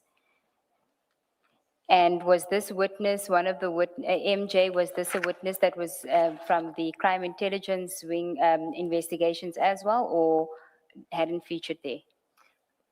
It is a witness from the crime intelligence matters, from the vetting department. And who had told you, who had communicated that MJ confirms that Cat is personal friends with Cartwright in that meeting? It would have been Mr. Perumal because he was doing most of the talking during the meeting. Okay, and then there's again a reference, you've got two arrows, and chain statements equal not yet done, legislation applicable, and then ask Matlow release of info. Is this the digital files that you were, the documents, the bid documents you're referring to? Correct, those are the documents. That General Matlow was going to release, make available to you? To make available to IDAC, yes. Okay. At what stages do you know, and were you present in any discussions about the fact that a affidavit was now, a Section 27 affidavit was needed in respect of General Matlo? Because we know there's an affidavit that she deposes to in June of 2025, where she asks for an investigation to be initiated. When were those discussions held that such an affidavit must come? So after the July 6 media briefing, that team they were trying to get what Advocate Johnson called the house in order, because there was even a meeting. I must place on record that at some point Advocate Johnson wasn't allowing me to take notes. She did say while she was testifying that I take comprehensive notes, and on a particular meeting, she was like, you don't need to take notes, just listen. So not all the meetings have been documented. It's where I could take notes. So in that particular meeting, Advocate Johnson even indicated that the crime intelligence project diversion dockets cannot only be held by Mr. Padiachi. So she indicated that it must be put in the names of the other investigators, but only for the purposes of the name of the holder of the docket. Everything else will continue between Mr. Padiachi and Mr. Perumal. Okay, so, but I'm asking, were you present in any meetings where a discussion was had that General Matlo has to do an affidavit to initiate, asking for the investigation to be initiated? No, I was not directly involved in that specific aspect. Okay. Then we can go to the 2 June meeting in your affidavit, page 20, paragraph 43. On 2 June 2025, before General Matlo deposed to the affidavit of 6 June 2025, a meeting was held on the Medicare 24 matter, where General Matlo was present. This was highly irregular for obvious reasons, but her presence was justified by Advocate Johnson. I have been unable to retrieve these notes. They were at the office, and I have not been able to return to the office since. I think, just to clarify, you do have notes for 2 June 2025, but not all the notes for that entire day. Correct. So if we go to page 45 of file 11, there are some notes that deal with the Medicare 24 matter. So maybe you can just take us through that. Page 45 on file 11. We see wellness at the top. What is that? That is the name of the project, Project Wellness. Which is the Medicare 24 24. investigation, okay? The first aspect that was discussed, and Commissioners, this is now the 2nd of June 2025. They are already discussing that Mr. Matlala is a possible 105A, meaning plea agreement, which then, At this point, had they spoken to him, to your knowledge? the way they were conversing, it was almost as if it was already a done deal. Okay, but you didn't know whether they had engaged Mr. No, Matlala? I don't have knowledge about that. Okay. Um, So you're saying at this stage they were already discussing the possibility of Mr. Matlala, of entering into a plea and sentence agreement with Mr. Matlala? Correct. And had they discussed what the nature of that would be? No, that discussion didn't take place in detail. Okay. You can refer to your statement or the notes, whichever, but on paragraph 43, you deal with that meeting on page 20. I had a huge disagreement with Mr. Perumal regarding the aspect of the matter, which I cannot disclose before the Commission at this stage because the matter is currently scheduled to proceed to trial. Another bone of contention between Mr. Perumal and me was the issue of Section 204 engagements with Mr. Mike van Wyk. I wanted to know how Mr. Bellichin could have already met with Mr. Van Wyk when the authorization had just been granted on the 16th of May 2025 and already progressed to the point where Mr. Van Wyk was being considered as a 204 witness at the time of our meeting. In fact, there is no 27 referral affidavit. There's a preliminary report at that stage. I'm not aware of a final report. And yet there are engagements for, for arrangements on a potential Section 204 witness. I said this cannot be. I was invited to a meeting with Mr. Van Wyk and his attorney on the 28th of May, but I did not attend. We can go to that page 615 of file 10-2, which is an exchange between you and Mr. Bellichin on, so part 10, part 2, page 615.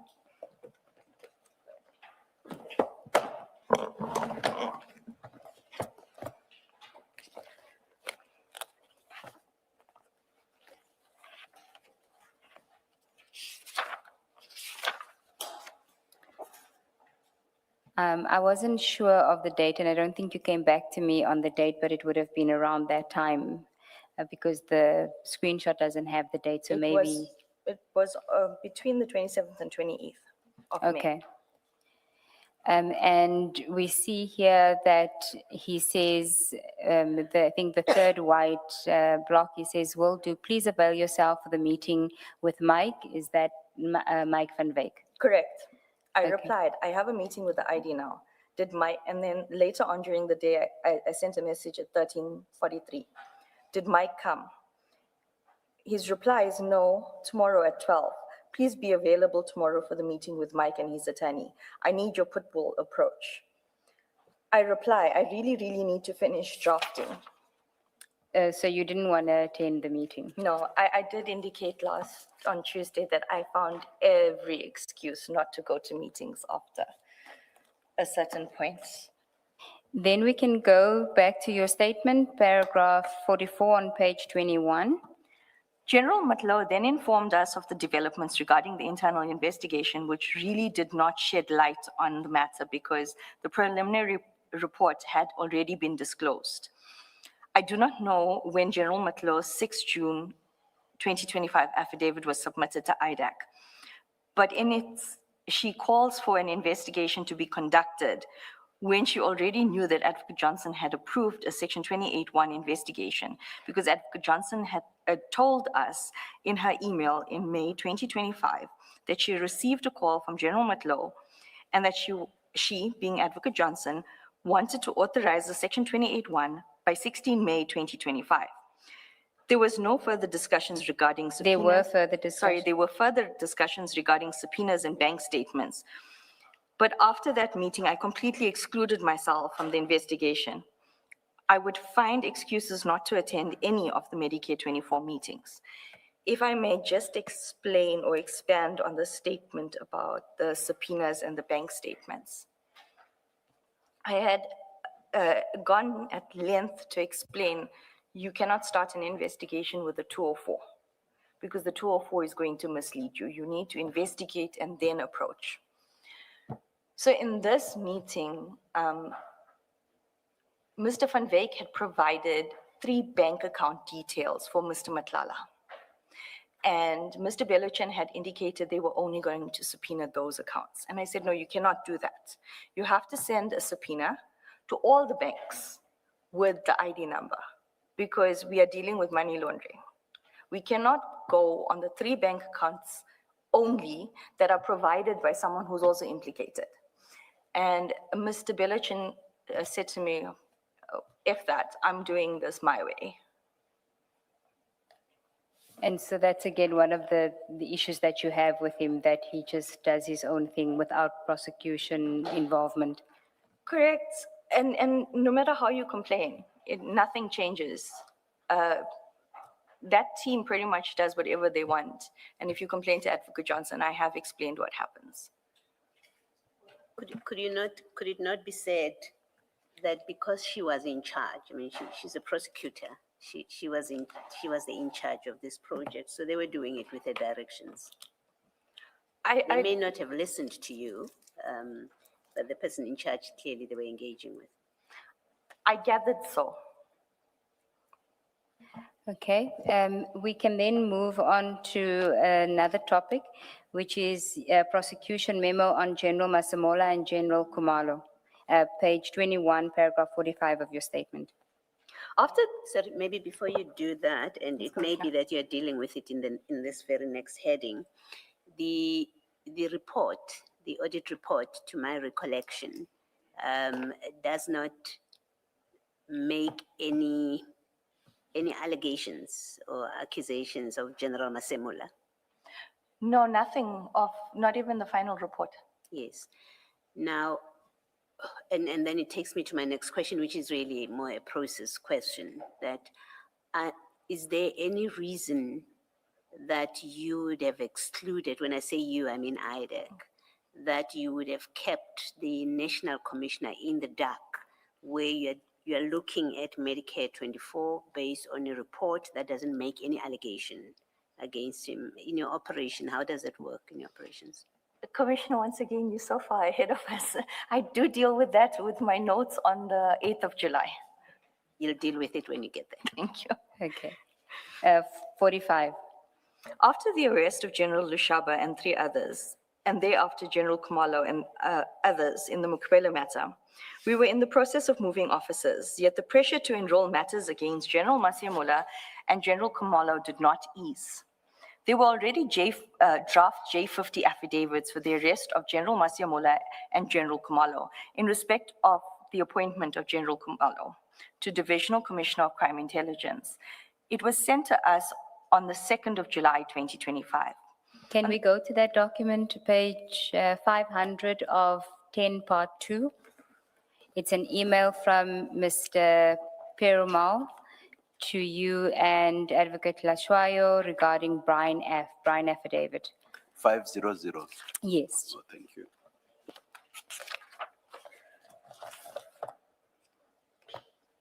So it's at the 2nd of July, 2025, 11:13:34, high attached as requested.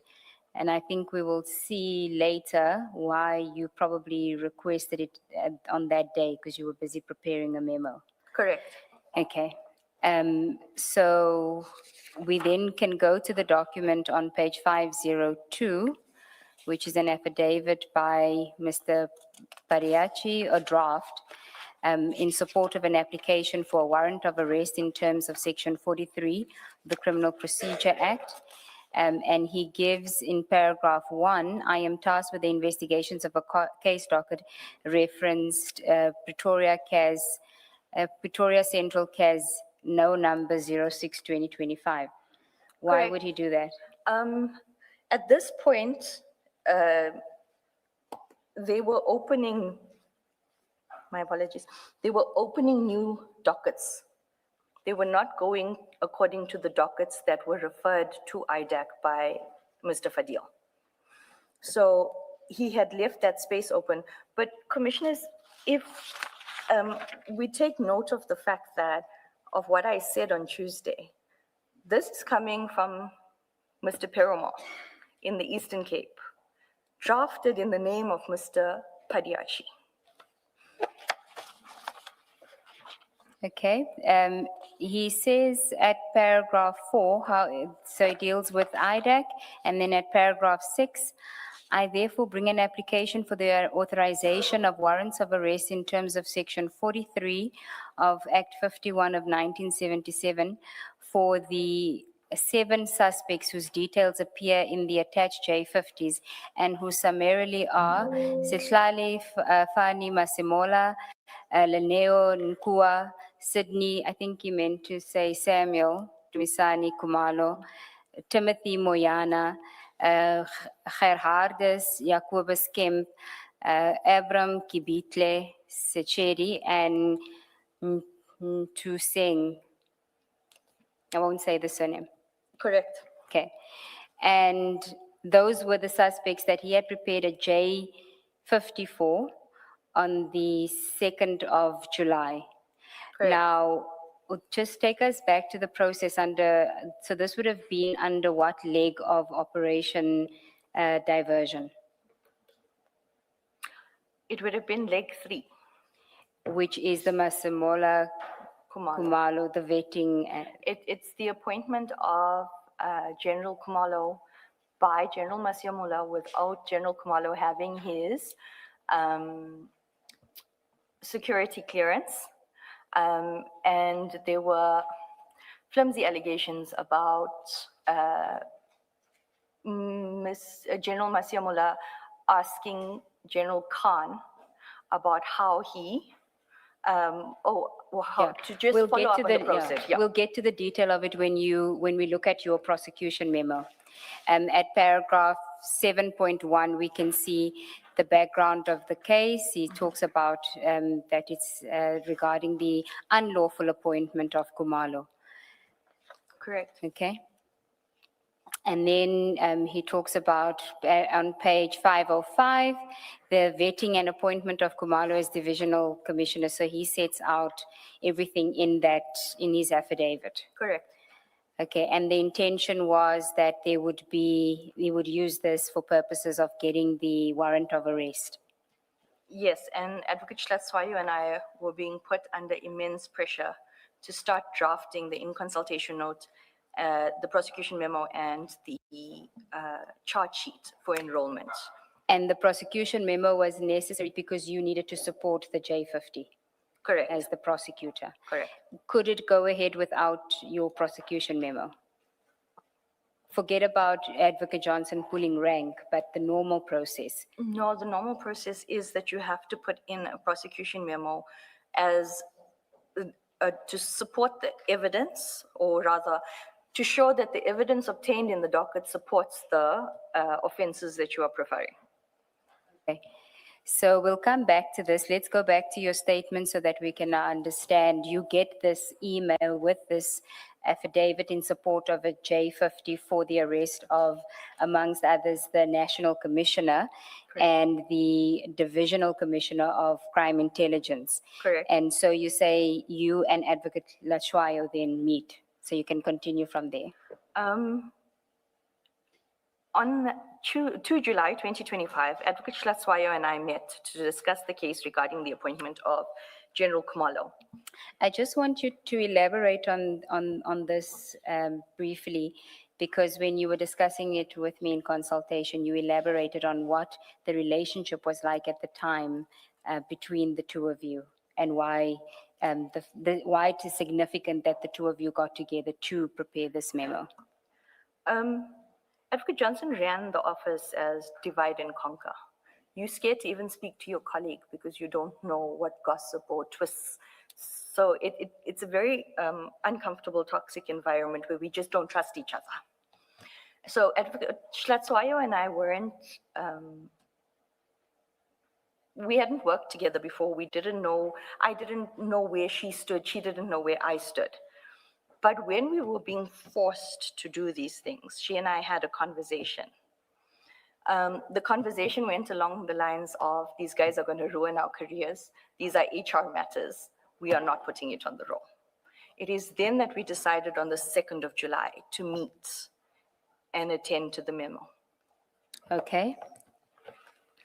And you can then, so you meet to discuss the case regarding the appointment of General Kumalo. And at the time, there was a lot of distrust created by Advocate Johnson. And then, however, we knew that we had to make our views known on these matters. So you can start from, we discussed the evidence. We discussed the evidence and agreed that there was no prima facie case against the generals. In fact, we were both of the view that something was amiss on the part of Advocate Johnson, Mr. Perumal, Belochin, and Padiachi. We decided to prepare a prosecution memo for Advocate Johnson, setting out our analysis of the evidence. Our recommendation was that there was no prima facie case. This was not the first memo that I had prepared regarding the crime intelligence matters. Prior to the arrest of General Kumalo and others in the Mokwele matter, I had commenced drafting a memo indicating that there was no prima facie case against the accused. Unfortunately, I fell ill. I could not finalize and submit the memo. It is also for this reason that I was not aware of the enrollment of the Mokwele matter and arrests. Returning to the memo of 2 July 2025, We submitted the memo to Advocate Johnson on the same day. And to our utter surprise, she agreed with the assessment that there was no prima facie case. So can we go to first the email and then the memo, page 379 of file 10?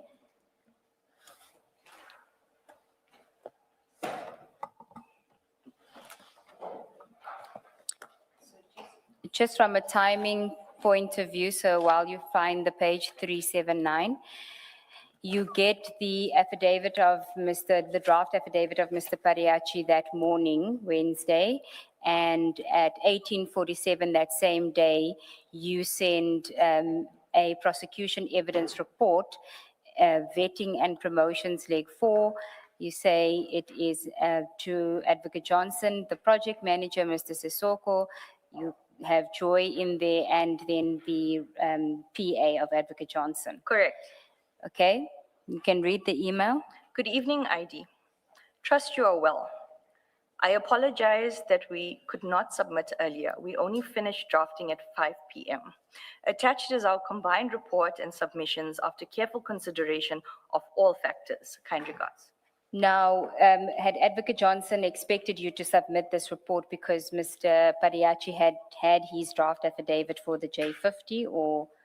Advocate Johnson was expecting us to submit the charge sheet in a prosecution memo showing that there is evidence linking it to the offenses, or elements of the offense, and the in consultation note for the DDPP. Okay, so she was expecting to get a document that was supportive of the J50, essentially. Okay. And then if we can go to the memo on page 382, and we'll just highlight certain aspects of it. You can read, so it's memorandum, prosecutor's report, evidence, vetting and promotions.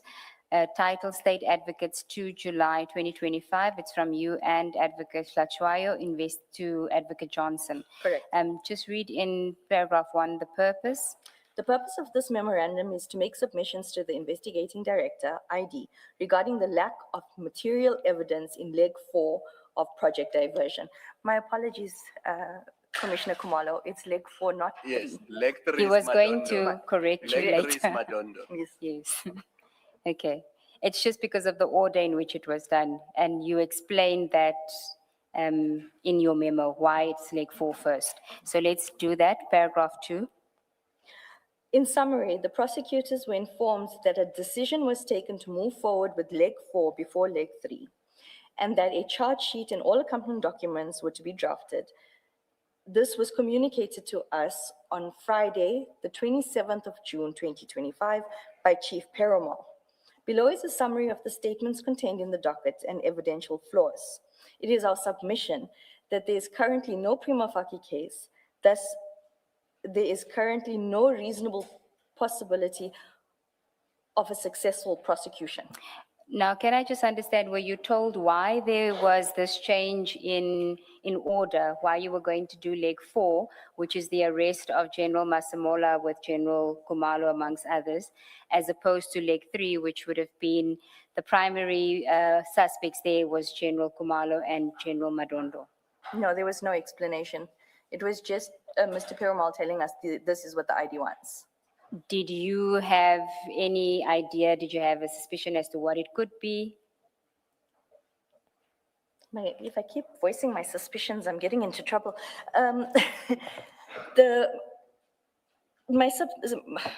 I'll go back to my first statement. I think it was paragraph 59, where I said there was an orchestrated attack. And there was issues or complaints by Mr. Padiachi and Mr. Perumal and Advocate Johnson at the time that NASCOM, General Masemola, was not acting on suspending the CI7 accused. This is after their arrest. Yes. And this would make sense because it was communicated to you. Say the decision to move leg 4 up was communicated on Friday, the 27th of June, which would have been after the arrest and after the first appearance. Correct. Okay. And that is a decision that was, did you know who took that decision? I know it was communicated by Chief Perumal, but do you know who took that decision? Mr. Perumal said that it was instruction of the ID. being Advocate Johnson. Okay. We're not going to do the summary of all the witness statements, but can we do the A1? That is Mr. Adams. Correct. A1, Fadil Adams. He received anonymous information that Divisional Commissioner Masia Muller. You mean National Commissioner? Sorry, Dea. National Commissioner. It's supposed to have been National Commissioner. Masia Muller appointed Khumalo to head of crime intelligence, and that Becky Trele, who was then the Minister of Police, was involved while highly skilled generals were overlooked. Did Mr. Adams tell you who the highly skilled generals were that were overlooked? No. Okay. Further, that Khumalo's vetting was allegedly fast-tracked by Masia Muller, and that Masia Muller knew that Khumalo did not have top security clearance. That he suspects vetting process was manipulated in favor of Khumalo. He further states that Khumalo worked as a captain. He had no skills or experience in CI at senior management level. Then you can do the A3? A3 is a general, Yes. Feroz Khan. Yes, don't forget it is general. He is a Major General, CI, Head of Counter and Security Intelligence. He is responsible for national border security and counterintelligence, inclusive of vetting section and the counterintelligence investigations. He was not involved in the vetting process of Khumalo. He was contacted on the 28th of November 2022 on an urgent basis to see NATCOM, Masia Muller. I was instructed to check up, we are now quoting from his statement, I was instructed to check up on the TSC, top security clearance, of the incoming DivCom Khumalo, and I was asked to give him support. Did not contact anyone at his office, found this conduct to be unprofessional and improper. Meaning he found General Masimola's conduct to be unprofessional. Correct, and improper. Further states that Lushaba was acting DivCom and that the post could not be filled as Lieutenant General Jacobs was removed and temporarily placed in another post by previous NATCOM, Sitole, due to internal disciplinary and criminal proceedings. If I can just clarify, this Lieutenant General Jacobs is the same Lieutenant General Jacobs that the dockets were collected from at Inspectorate. Okay. He indicates he does not know what informed Masia Muller to appoint Khumalo, as he did not have top security clearance at that point. He states that Masia Muller knew that Khumalo should have TSC as a senior manager. He further states that Khumalo did not have managerial experience within, it's supposed to be Div of CI, and it raised his concerns. Then there's an A4 by Dimpani, who's now, it's the General Dimpani, the current acting National Commissioner. Correct. And it is, I think it is in the form of an information note. If you can read from, she was concerned that the post. She was concerned that the post in question was critical. It was a critical post dealing with CI, within CI, dealing with sensitive intelligence and secret service accounts. Khumalo did not have TSC. He called, or she called Nsia, could not get hold of her, then contacted Major General Al Govender, who indicated that the TSC is to be obtained within 6 months of appointment, if already not in possession of one. Okay. She signed off the info note. Then if we can go to. Sorry, can I just ask, was there an explanation why there would be a witness statement from the Chief Financial Officer on this HR matter? Did anyone offer an explanation why General Dimpani was invited or offered, whichever it was, to submit a statement? This is corridor rumors that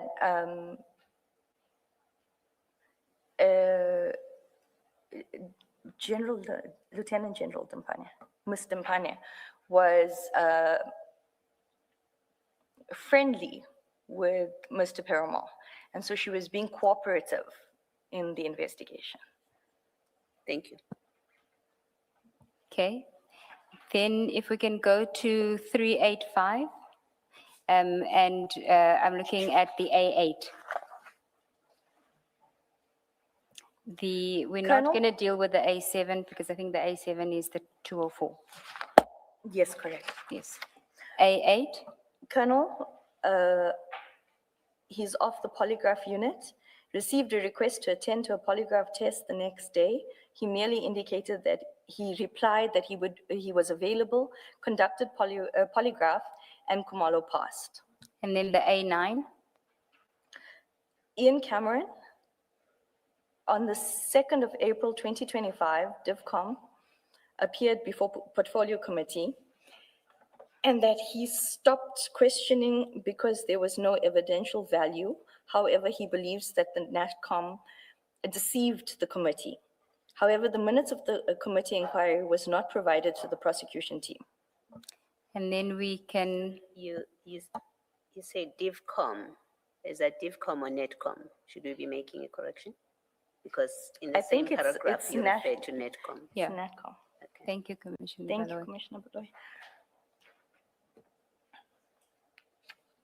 So the correction is that under Ian Cameron 2/4/2025, it must be NatCom, not DivCom. Correct. And then if we go to 386, your submissions.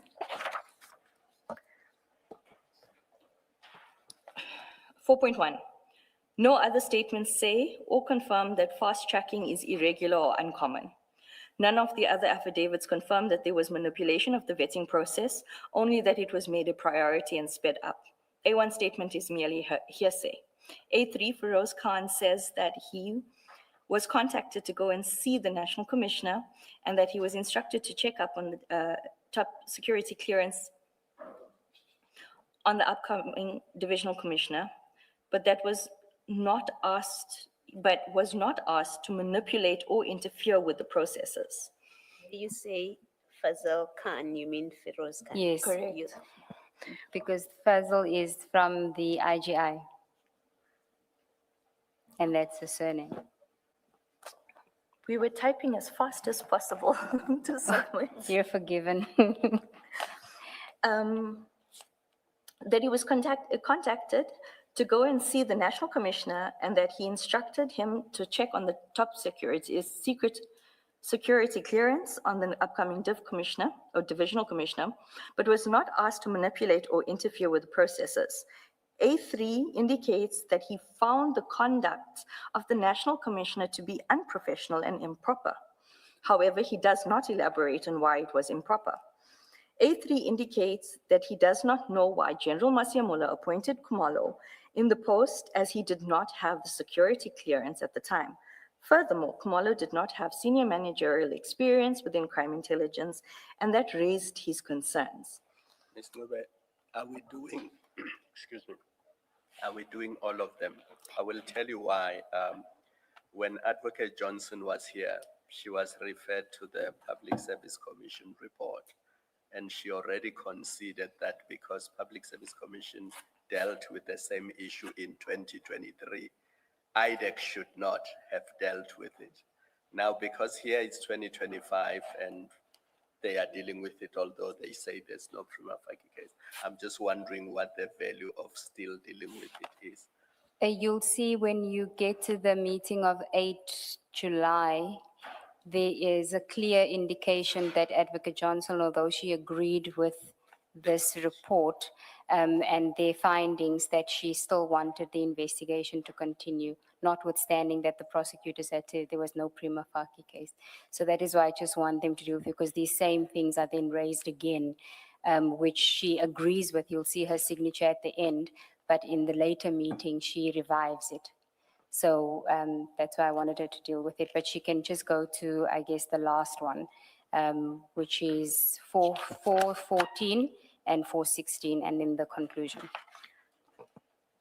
A7, despite being a 204, does not indicate any of her actions were unlawful, nor does she indicate any of the actions in the vetting process were flawed, nor does she indicate that there was any irregularities in speeding up the process. A8 does not suggest that request to set the polygraph on the next day is irregular or unusual. He merely states that when he received the request, he indicated that he was available. A10 does not indicate that the processes followed were flawed or irregular. He merely indicates that it was unusual for that person to call the applicant directly while the panel was sitting and request outstanding documents information. He merely states that they will usually reconvene after obtaining the documents. Before I move on, Commissioner Khumalo, if we take note of the listed suspects on the J50, the draft J50, there was mention of the PSC report. Mr. Perumal repeatedly indicated, because I wanted to read it and I still don't have it. Mr. Perumal repeated that Kemp lied in that report, and that's why he was supposed to be a suspect in this matter, because none of the statements even speak to Kemp. Okay, thank you. Then your conclusion? We submit based on the above that there's no prima facie case and no reasonable prospect of successful prosecution at this point. Signed by Advocate Schlatzwayo and myself, state advocates, on the 2nd of July, 2025. And then I think you must just place on record that there is a version of this document that was given to Advocate Johnson, and she in manuscript said that she agrees with you that there's no prima facie case. Correct. And that was dated the 4th of July, yes. So the one that's in the bundle is not the one that has, and we will include that one in the bundle where she has in manuscript that she agrees with your Correct. recommendations. She did, however, she backtracked on that agreement. Yes. And then this was, she asked you to send it to the team. So if we go to paragraph 46 of your statement on page 22. Thereafter, we emailed the memo to the entire team. Mr. Sissoko called us being Advocate Schlatzwayo and myself, shortly thereafter, and told us that Mr. Perumal was calling him spitting fire regarding the memo that had just been emailed to the team. According to Mr. Sissoko, Mr. Perumal threatened to resign because they had worked so hard on the case to get it ready for enrollment, and then we derailed the entire process. Advocate Johnson sent an email on the 4th of July, 2025, effectively responding to Mr. Perumal's reaction to the memo. We can go to that email before you go to this display. It's on page 457 of file 10, part 2.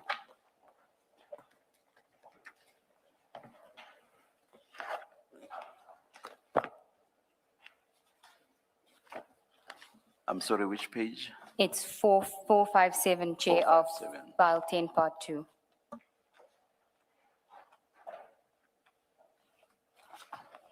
It's an email from Advocate Johnson on the 4th of July, 2025 at 1:35 p.m. And she's copied a whole lot of people in there. Importantly, Mr. Belochan, Mr. Padiachi, yourself, Mr. Perumal, Lashwayo, Mr. Sissoko, and yeah, those are the important ones I wanted to highlight. Subject diversion, you can read it because it's an important email. Colleagues, we'll schedule a meeting for Tuesday and it's in person. You will attend. Before you come to the meeting, I want to remind all of you of the following. You work as a team. When you don't agree, I suggest that you engage constructively. We deal with evidence, not assumptions or personalities. IDAC is prosecution-led, and where advocates request evidence to be obtained, it is not an investigator's discretion to ignore it unless there is a very good reason why that evidence cannot be obtained. No matter how experienced we are, we must always listen to others in the team. At no stage must it seem that cases in IDAC are part of some kind of witch hunt, and our integrity and objectivity must always be at the front of what we do and say. Mrs. Sissoko and I will make final decisions, but these will always be fair and objective and based on facts. When prosecutors have to make decisions, they must apply their minds only to evidence, and that would be evidence in the docket or case file with supporting documents. It saddens me that time and again, Mr. Sissoko and I have to intervene because personalities in this team are too big for the work at hand. You all have a role to play. You all bring experience to these really difficult cases, and the ID expects only the best from every team member. I suggest you all read this email many times before you come to the meeting. Do not engage me or Sissoko on this email. You will be able to engage all the issues at the in-person meeting on Tuesday. I mean, when you received this, it must have been a very refreshing email to receive from her, that she was supportive of your decision, you and Advocate Hlashwayo, not to continue with the matter of General Masemola and General Kumalo. We were relieved, yes, but it was short-lived relief. You say she supported and accepted your conclusions. This is the email you're referring to, or is there a separate standalone There decision? is, yes, Commissioner Baloy, we indicated that the memorandum that we went through, there is a version with Advocate Johnson's manuscript where she writes that the ID is supportive of this. There is no prima facie case, and it's dated 4 July 2025, which we will include in the bundle because that was the hard copy that the witness had. This was the attachment to the email. Thank you. So we can go back to your statement, paragraph 46 on page 23, this display. This display of sound judgment by Advocate Johnson was regrettably short-lived.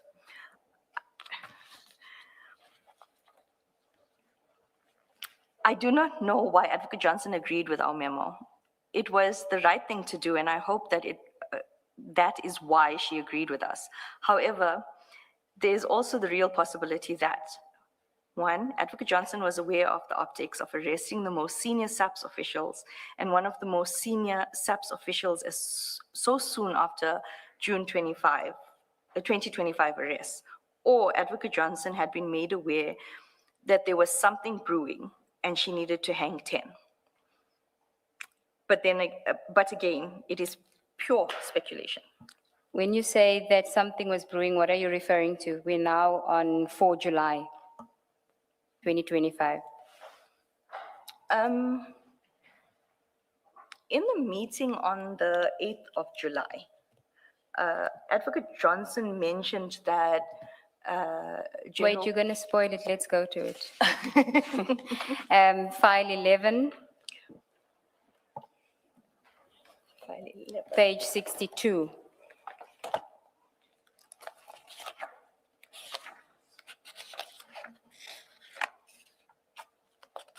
It is the second entry. You will explain to the commissioners later about this meeting, but since you've mentioned this now, you can explain your note on page 62, the second one, after on hold for 2 reasons, one, and then the second one. KZN Mkonazi Gauntlet. So you can go now back to. That's cryptic. Explain. Yes. Advocate Johnson had at that time, I'm going to deal with the 4th of July first. At that time, we didn't know what was at play. Advocate Hlatswayo and I were in the dark. We were just assessing the evidence. Although we did feel that there was something off, and we did say that these are HR matters that we are now being dragged into for SAPS. But on the 8th of July, Advocate Johnson mentioned on 2 occasions that Khan said this was going to happen, Khan said this was going to happen. So we took it to mean that General Khan had already alerted her to certain things. Because she said, her words were, he keeps telling us that something big is coming, and then FO or FA. Which means, don't say the word, but she's meaning that it doesn't happen. Nothing happens. So prior to 6 July, there had been, Advocate Johnson had indicated that, was it General Nkanazi specifically, or was it General Khan that was saying to them something big is going to happen and then nothing happens? It was General Khan that was informing Advocate Johnson something big is going to happen. Because in the 8th of July meeting, she also said, he keeps saying they're coming for me. Okay. And her reference earlier on when she says, but then nothing happens, is it's not the first time he's warned them. So she didn't think much of it, or she would take his advice and not do anything because something big was going to happen. No, she voiced her exasperation of the fact that he keeps messaging that something's going to happen and nothing happens. Okay. So we can then go back to your statement, page 23, paragraph 48, and it's the General Kumalo and General Madondo warrants. May I please ask for 2-minute comfort breaks? I can take my medication. Okay, sure. Let's adjourn, you'll indicate when we are ready. Thank you.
Thank you, Chair. Thank you.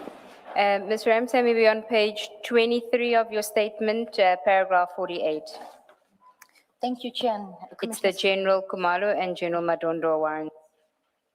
As I indicated, the display of sound judgment by Advocate Johnson was short-lived. On 7 July 2025, Advocate Schlatzwayo and I prepared another memorandum for Advocate Johnson in respect of the Kumalo and General Madondo matter.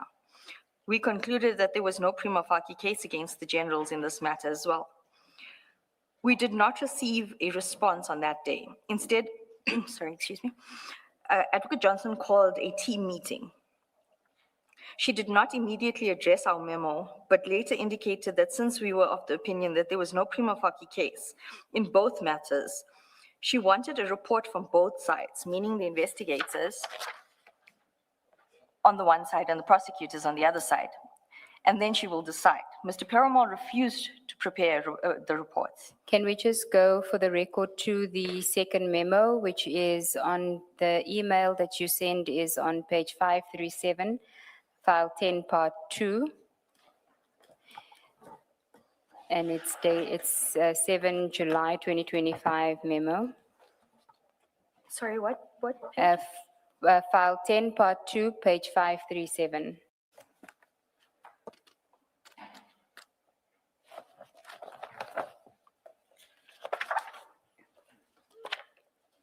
It's an email 7 July 2025 from you to Advocate Johnson and Mr. Sisoko. And it says prosecutors memo leg 3 diversion. Good afternoon, ID.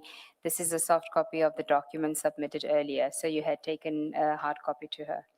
We had submitted a hard copy, the original signed copy by both Advocate Schlatzwayo and myself, and handed it to her PA. Okay, and then at 539, we have the memo. Maybe if you can just read, I think, the purpose, the background, and the A1 statement. The purpose of this memorandum is to make submissions to the investigating director, ID, regarding the lack of material evidence in leg 3 of Project Diversion. Background. In summary, the prosecutors have perused the docket containing all statements obtained to date and summarized below for leg 3 of diversion. It is our submission that there is currently no prima facie case. Thus, there is currently no reasonable prospect of successful prosecution. However, we include outstanding investigations. What were the outstanding investigations? It was investigations that we had asked Mr. Padiachi and Mr. Perumal to attend to. Page 541. 546.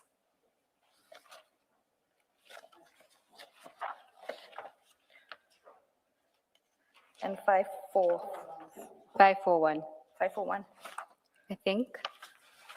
No, the outstanding investigation that we attached was 545 Okay. and 546. 545 and 546. Correct. So explain that. Oh, that is your 546. I see questions for section 28 interview, and then you have interview questions. And on page 547, you say these questions are not exhaustive but must be answered in the interview and explained in full and clear details in the affidavit. This document is not to be shared with any other person except team members and not to be given to the persons who are being interviewed. So you wanted these to be addressed even though at that stage you thought there was no prima facie case? No. This question or document was submitted in April already of 2025. Okay. And the purpose of this document was to determine whether the processes of the vetting had been flouted. And the only way we were going to understand if in fact there was any corruption or flouting or whatever the case must be, was to understand the inner workings of SAP's HR. Okay, I'm with you. And so your memo was saying they must conduct, that I think is at 541, further investigations, and at 542, paragraph 505.4, please see the sheet of previous instructions drafted and shared to the investigators in April 2025 for questioning. If commissioners will also note that in 546, there's also questions relating to the Mokwele matter that remained unanswered. Okay, at 546. 546. Okay, With 545, there's section 2, capital A, 8A and B, with regards to Major General Madondo. It's in relation to the National Strategic Intelligence Act. It says that Major General Madondo has 60 days from the date on which the applicant is informed of the decision, meaning that she was refused to security clearance, in order to appeal to the Office of the Minister of Police. How are you going to charge someone if you don't have confirmation whether it has been referred and what the outcome of that referral is? So that is why we included this as well. okay. Then if we can go to 541, which is your submissions, instead of going through the affidavits.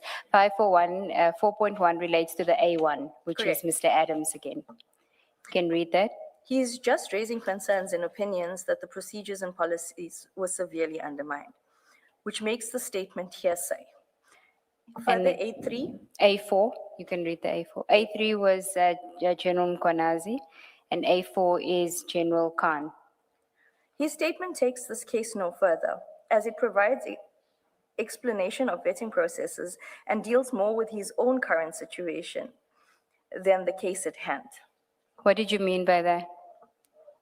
That affidavit by General Feroz Khan spoke about how General Malo had refused to sign off on his vetting or security clearance, as opposed to the issue of Madondo and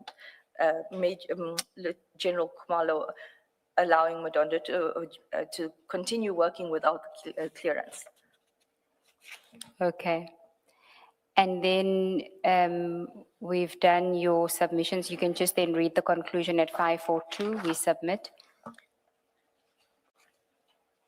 We submit based on above that there is no prima facie case and no reasonable prospect of successful prosecution at this point. Okay, so that was on the 7th of July that you submitted it to Advocate Johnson. There's no response, but she calls for a meeting on the 7th for the 8th. Correct. Okay, and the purpose of that meeting is to discuss what? Because now we know that the 6th July press briefing of General Mkwanazi has happened. Advocate Johnson gives us various instructions on the meeting of the 8th of July. My question is, did she tell you what the purpose of the meeting would be? In her email? Yes. No.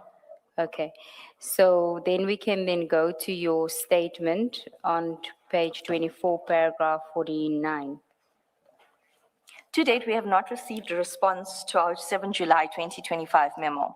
However, I must state that our memo of 7 July 2025 relates to the very matter wherein IDAC had intended to arrest General Kumalo and General Madondo in June 2026, which has been widely reported in the media.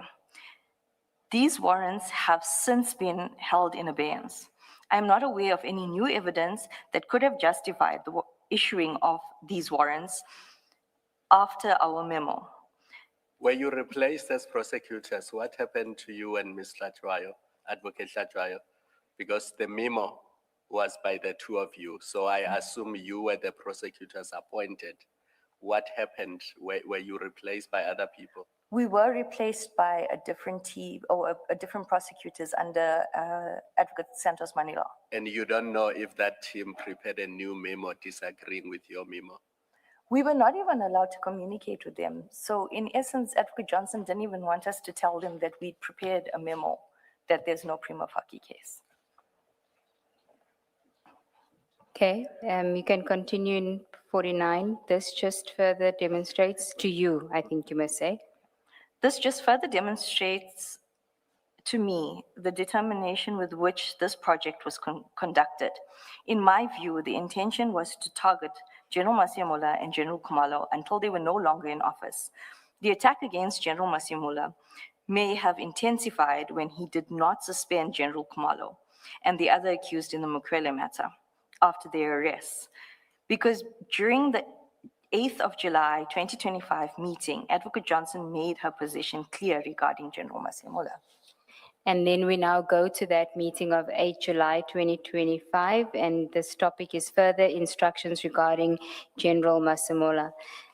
For this, I'll ask the commissioners to go to file 11, page 60, which is your notes, your written notes, handwritten notes.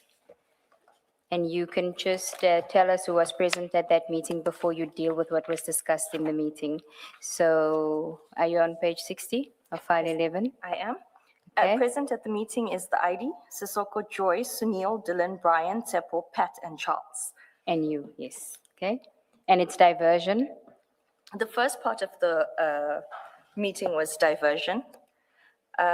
If I can just elaborate on how the meeting started. Advocate Johnson said the day before, on the 7th of July, Advocate Johnson had made a comment to Advocate Schlatzweiler and myself, saying that she can see that Mr. Perumal is bullying Advocate Johnson, Schlatzweiler and myself.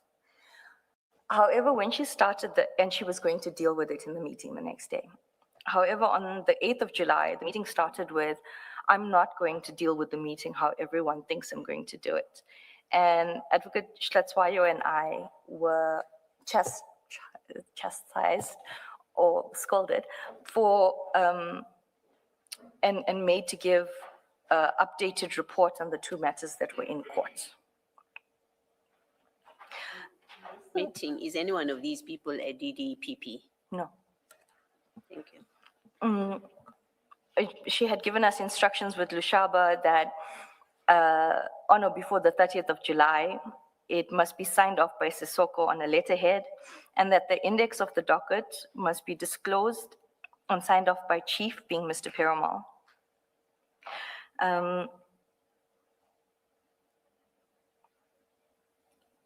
So there was.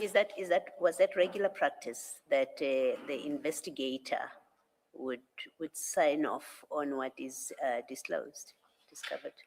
No, Commissioner. It's also not procedure that we don't get the original docket, but when it comes to that team, we only get scanned copies. Yes. And who would sign ordinarily? Sign off on what gets disclosed? The indexes that I've done, it's myself and the investigator that would sign off on the index itself. Thank you. Okay, I think you can go to your statement and we'll display your notes so you can read from paragraph 50. At the meeting of the 8th of July, 2025, Advocate Johnson, amongst others, instructed us as follows. The only person who can veto Mr. Perumal is Mr. Sissoko. The case strategy is supposed to be led by a prosecutor. However, the case strategy would be led by Mr. Perumal, and he has carte blanche. In other words, the investigator was in charge of the prosecution-led investigation, and the prosecutors had to defer to Mr. Perumal. All information regarding the case strategy had to be sent to by Mr. Perumal, not the prosecutors. I think we just need to correct that. Had to be sent by, not to Mr. Perumal. By Mr. Perumal, not the prosecutors. Mr. Sissoko and Advocate Johnson would sign a letter addressed to Digital Forensic Services for a quick snapshot analysis of data on Mr. Matlala's devices. And for that, we'll go to 62 of the notes, the handwritten notes, commissioners, we're there now. So 50.4 is the analysis from the forensic services. The analysis had to focus on whether any communication was found on the devices between or relating to the following persons: Minister Mkunu, Brown Mokhotsi, General Becky Cele, NASCOM General Masiamula, General Sabia, General Bongani Ngwenya. I think on your notes you have more, so it just ends on 4. But if we go to page 63 of your notes, you can explain.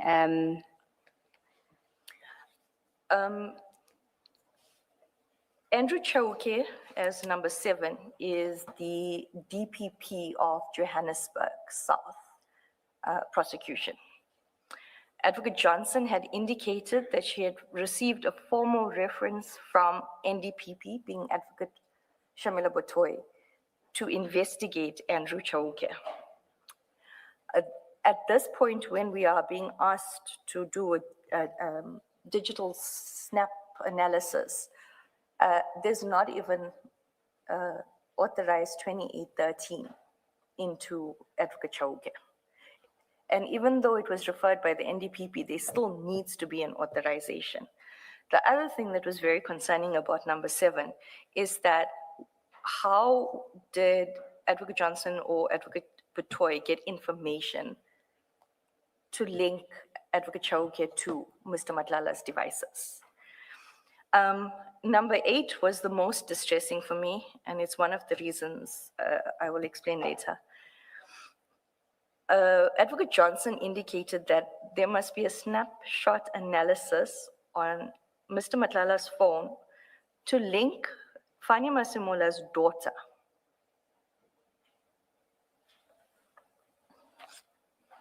To link the National Commissioner's daughter to Kat Matlala's devices. Correct. Okay. Can we go back? We'll keep displaying your notes because I'm following on both, but can we go to paragraph 51? Before I continue with the other instructions, it should be mentioned that this meeting was held after General Mkhwanazi's 6 July 2025 media briefing. The name. Sorry, Mr. Msami, let me ask about this list.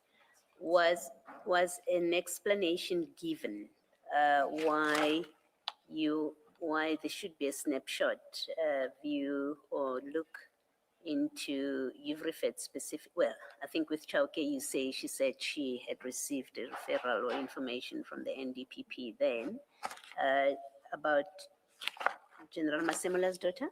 Was there an explanation offered? Commissioner, as I've been explaining constantly, there's never an explanation, but Advocate Johnson always has this information and then she issues instructions. It's the same thing as I explained with where Mr. Hudson works and how he was supposed to be picked up. She always had the information, but she never divulged. However, I did explain that there was always undertones that Mr. Perumal Beluchin and Mr. Padiachi and Advocate Johnson knew exactly what was happening and we were playing catch up, but not fast enough. In the meeting, she didn't say why. Are we looking at No, she did not. connection with the daughter? Thank you. Okay, back to 51. So you say it's after the briefing and then you say the names. The names of Minister Mkunu Mr. Brown Mokhotsi and General Sabia had been mentioned during the media briefing. I could understand why there would be a focus on communication between Mr. Matlala and these individuals on the device, and perhaps even General Trele. However, General Masimola's name seemed misplaced to me. There was no suggestion that he was linked to Mr. Matlala. And at this stage, even IDAC's own Section 28(1) process had not mentioned General Masimola, nor had there been any links between Mr. Matlala and General Masimola mentioned. Back to the instructions. Advocate Johnson instructed that we must determine from Mr. Matlala's devices if there's any link to Advocate Andrew Chauke, because Advocate Johnson had received a formal referral from the NDPP, being Advocate Betoy. There was no further elaboration. I have not seen this formal referral. Advocate Johnson also said, sorry, that the snap search analysis on Mr. Matlala's devices should look for links with General Masiamola's daughter. Advocate Johnson then went away for a week and she wanted a full briefing the following week when she returned. Before you go there, can we just go back to your note? There's an aspect that you don't deal with in your statement, but that is in your notes.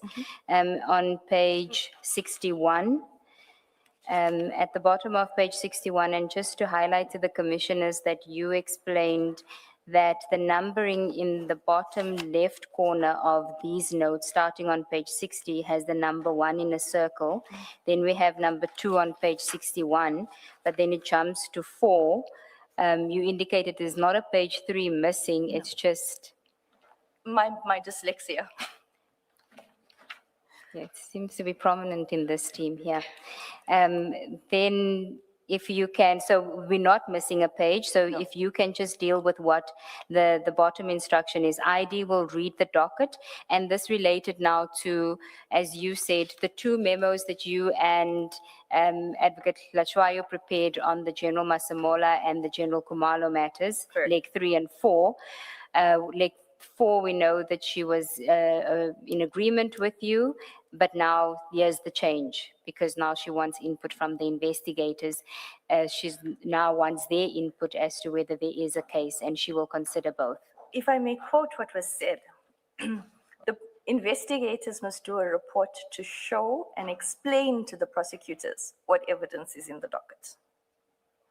Okay, so in other words, your mind will be changed after that, or she's going to take their views. Correct. Okay. The latter. And then, but then she says, according to your notes, both sides to give report, and then you say on the next page, but this is on hold for 2 reasons. So what are the 2 reasons? That now the investigations into General Masemola and General Kumalo Madondo, why are those on hold? That's how I understand it. There's 2 reasons. It's the correct understanding. The first is that we must do nothing else but the Matlala tender dockets. So all our concentration must be on that matter. And then the KZN Mkhwanazi gauntlet. So they were waiting for the dust of the 6th July media briefing to die down. Before they were going to revive the Masemola, General Masemola investigation. Correct. On the meeting of the 1st of September, 2025, where Advocate Johnson strongly informed Advocate Hlatswayo and myself that the 2 matters will be enrolled. Okay. Then we can go back to your statement, paragraph 53 on page 26. Advocate Johnson then went away for a week, and she wanted a full briefing the following week when she returned. She indicated to the prosecutors that she no longer wanted email correspondence going forward, but preferred office notes. The office notes must be signed by the person receiving it and a copy filed in the office file. And that both dockets for the arrest of General Masemola Kumalo and General Madondo Kumalo must be provided to her office. After this meeting— Sorry, can I just say, insofar as this instruction that there must be no email correspondence, there is also from the 1 September meeting, where Advocate Johnson repeats that instruction, that because of the Madlanga Commission and the ad hoc committee, she doesn't want a paper trail effectively. Correct. Can you just elaborate on that for the commissioners? Advocate Johnson became paranoid and said that her devices were being watched, etc.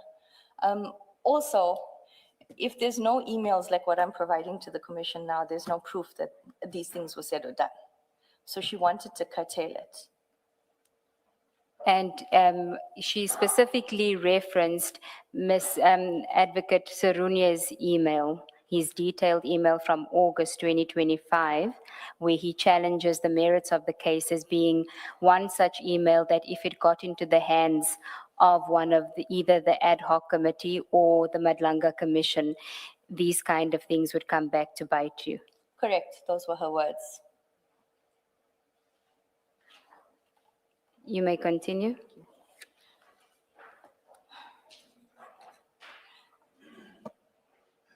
I sent a WhatsApp to Advocate Johnson asking to be released from the matter due to safety issues.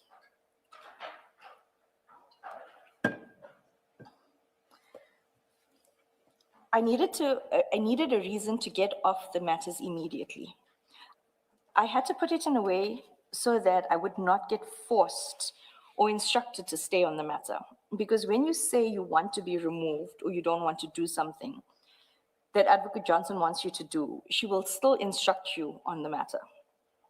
I just knew after this meeting that there would be more illegalities. Why would they want to look for links with General Maseamola's daughter or investigate General Maseamola insofar as Mr. Matlala is concerned, when there was absolutely nothing pointing to any link with General Maseamola? It was clear, at least to me, that General Masimula was a target and the rules would be broken to catch him by any means necessary. All the instructions given by Advocate Johnson on that day did not sit well with me. My further concern was where was Advocate Johnson getting the information regarding the potential suspects, especially General Masimula?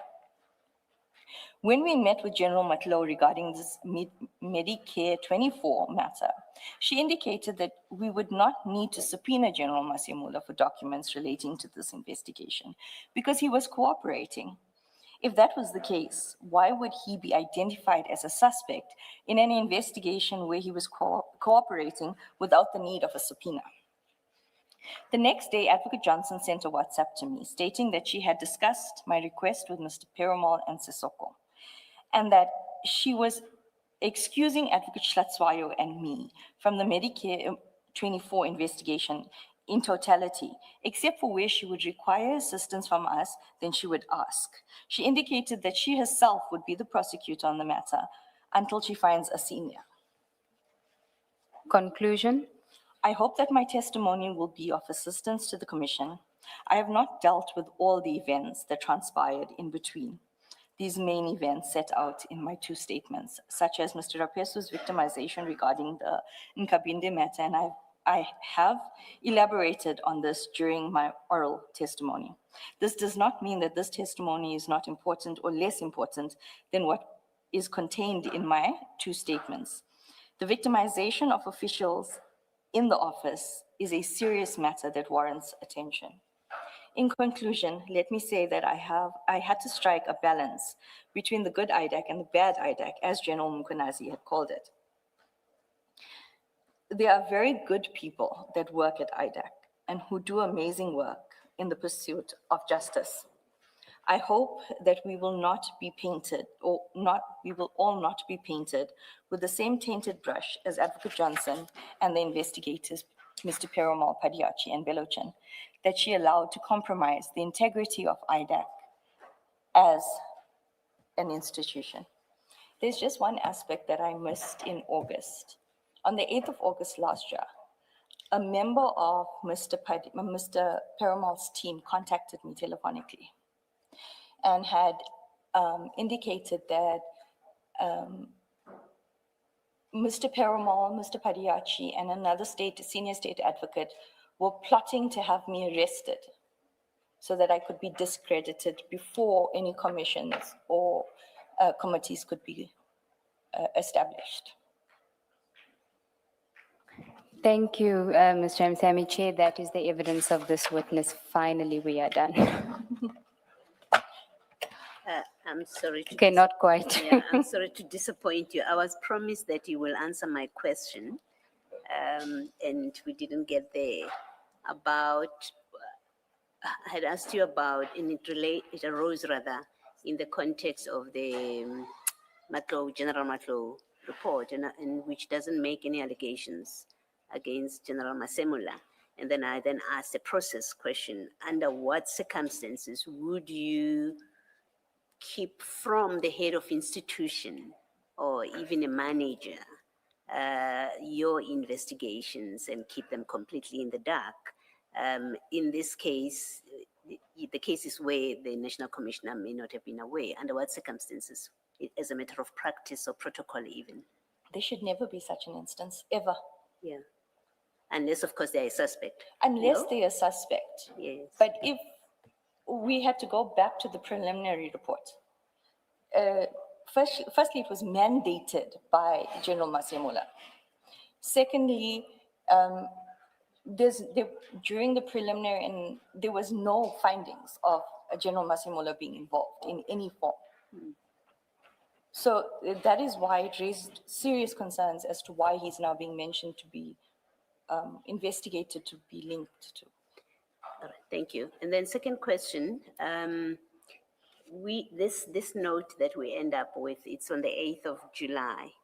So that must mean, and maybe I'm stating the obvious just for you to, for the record, that must mean that when Ms. Johnson was testifying before the ad hoc committee, that there was never an investigation into the National Commissioner in particular, that evidence would have been false. again. Correct. And Commissioner Beloy, it was after listening to her testimony that I contacted the DPCI again to say, I have proof in the form of an affidavit from the 1st of April Yes. that Advocate Johnson deceived the ad hoc committee. Okay. Thank you. And then lastly, I think she was asked a question about prosecutions for Public Finance Management Act infractions. And this relates directly to, arises from the charges against the National Commissioner. And I don't remember the exact formulation of the question, but her answer was, we have prosecuted people for pure public finance management contraventions that is similar to what, and I paraphrase, similar to what the National Commissioner is facing or charged with. The question is there such a history, and where, and in particular, such charges not linked to allegations of corruption or charges of corruption under PRECA or other relevant legislation? Commissioner, with regards to the matters that I have worked on and the matters that are now set down for trial, we have never charged only on PFMA. There's always predicate offenses that, and then the PFMA. So the matters that I am currently involved in with PFMA is a charge. No, we've always linked the person to something else. Thank you. That actually accords with our interpretation, which we put to Advocate Johnson and I think some other witness after her. Yes. Thank you, Chair. Thank you, Chair. That's it for the business. Thank you. We may have to wait, but maybe outside for Advocate Chaskalson. When we adjourn, if we are to grant the witness P application, we want to adjourn for the day in open session. Ms. Ramsamy, thank you very much. Thank you, Chair. Thank you, Commissioners. We truly appreciate you sitting here for days and days. Thank you very much. Sure. You are excused. Perhaps let's, anything to say, Mr. Ramasifisa? Thank you, Chair, for the opportunity. I think I just have to use it also just on one issue. Yes.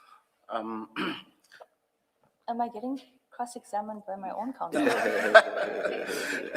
Not at all.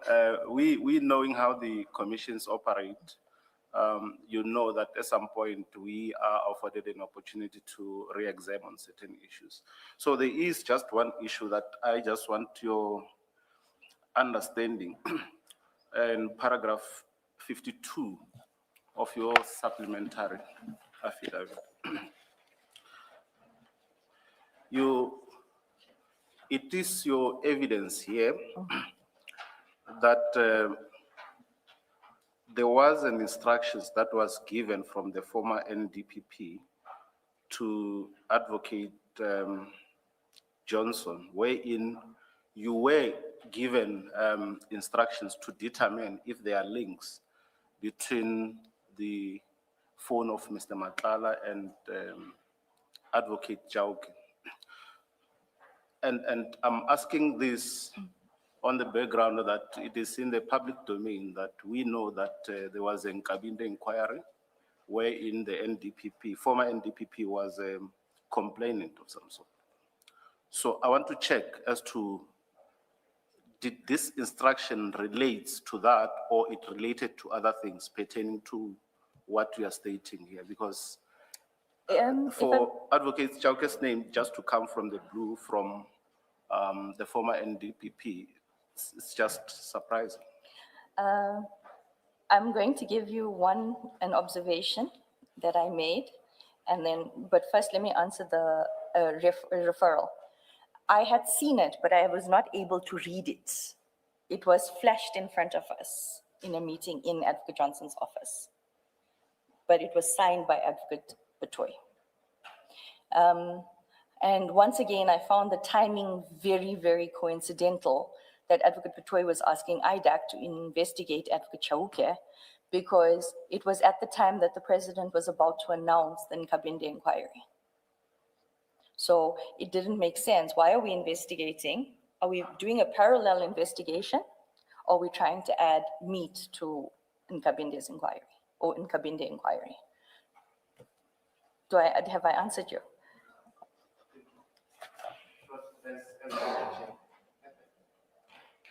You said you were going to answer and then you're going to have an observation. So have you done both or? Yes, Commissioner Kumalo, my observation was with regards to the timing. Okay.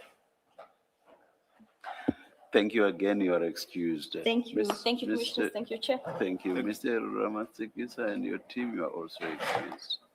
Thank you. Thank you very much. Yes, Miss. Yes, Mr. Shaskalsin. Thanks, Chair.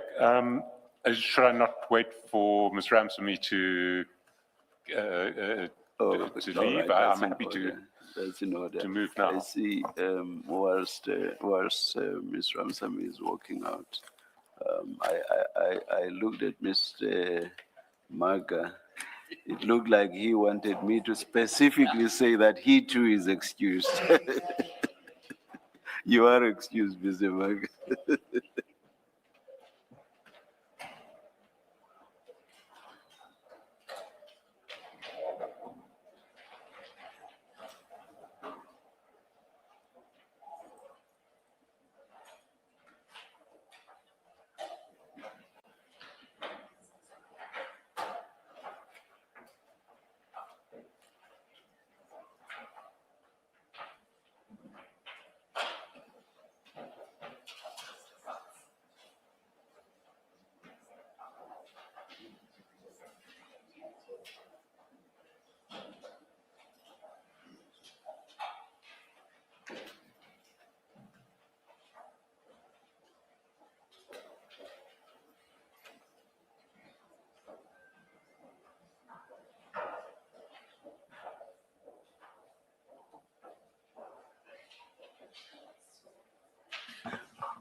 Thank you, Chair. There is an in-camera application before the Commission. It's an application that was made by the witness, but which the evidence leaders certainly support. And we've received no notice of opposition from anyone. So I would just move for an order in the terms set out in that notice of motion, which would provide that the applicant's testimony is heard in camera and that the transcript, recording and documentation relating to the applicant's evidence is kept confidential. A ruling is so made. Thank you, Chair. Yeah, and I assume that you will then prepare the document that is going to be signed by the Commission Secretary. Let's take the adjournment, which is an adjournment for the day, and for us to then proceed in camera. Indeed, Chair. Yes. And we resume at 9:30 tomorrow morning. Oh, it's Saturday. Because I want us to finalize all the testimony on Monday at 9:30 a.m. Thank you.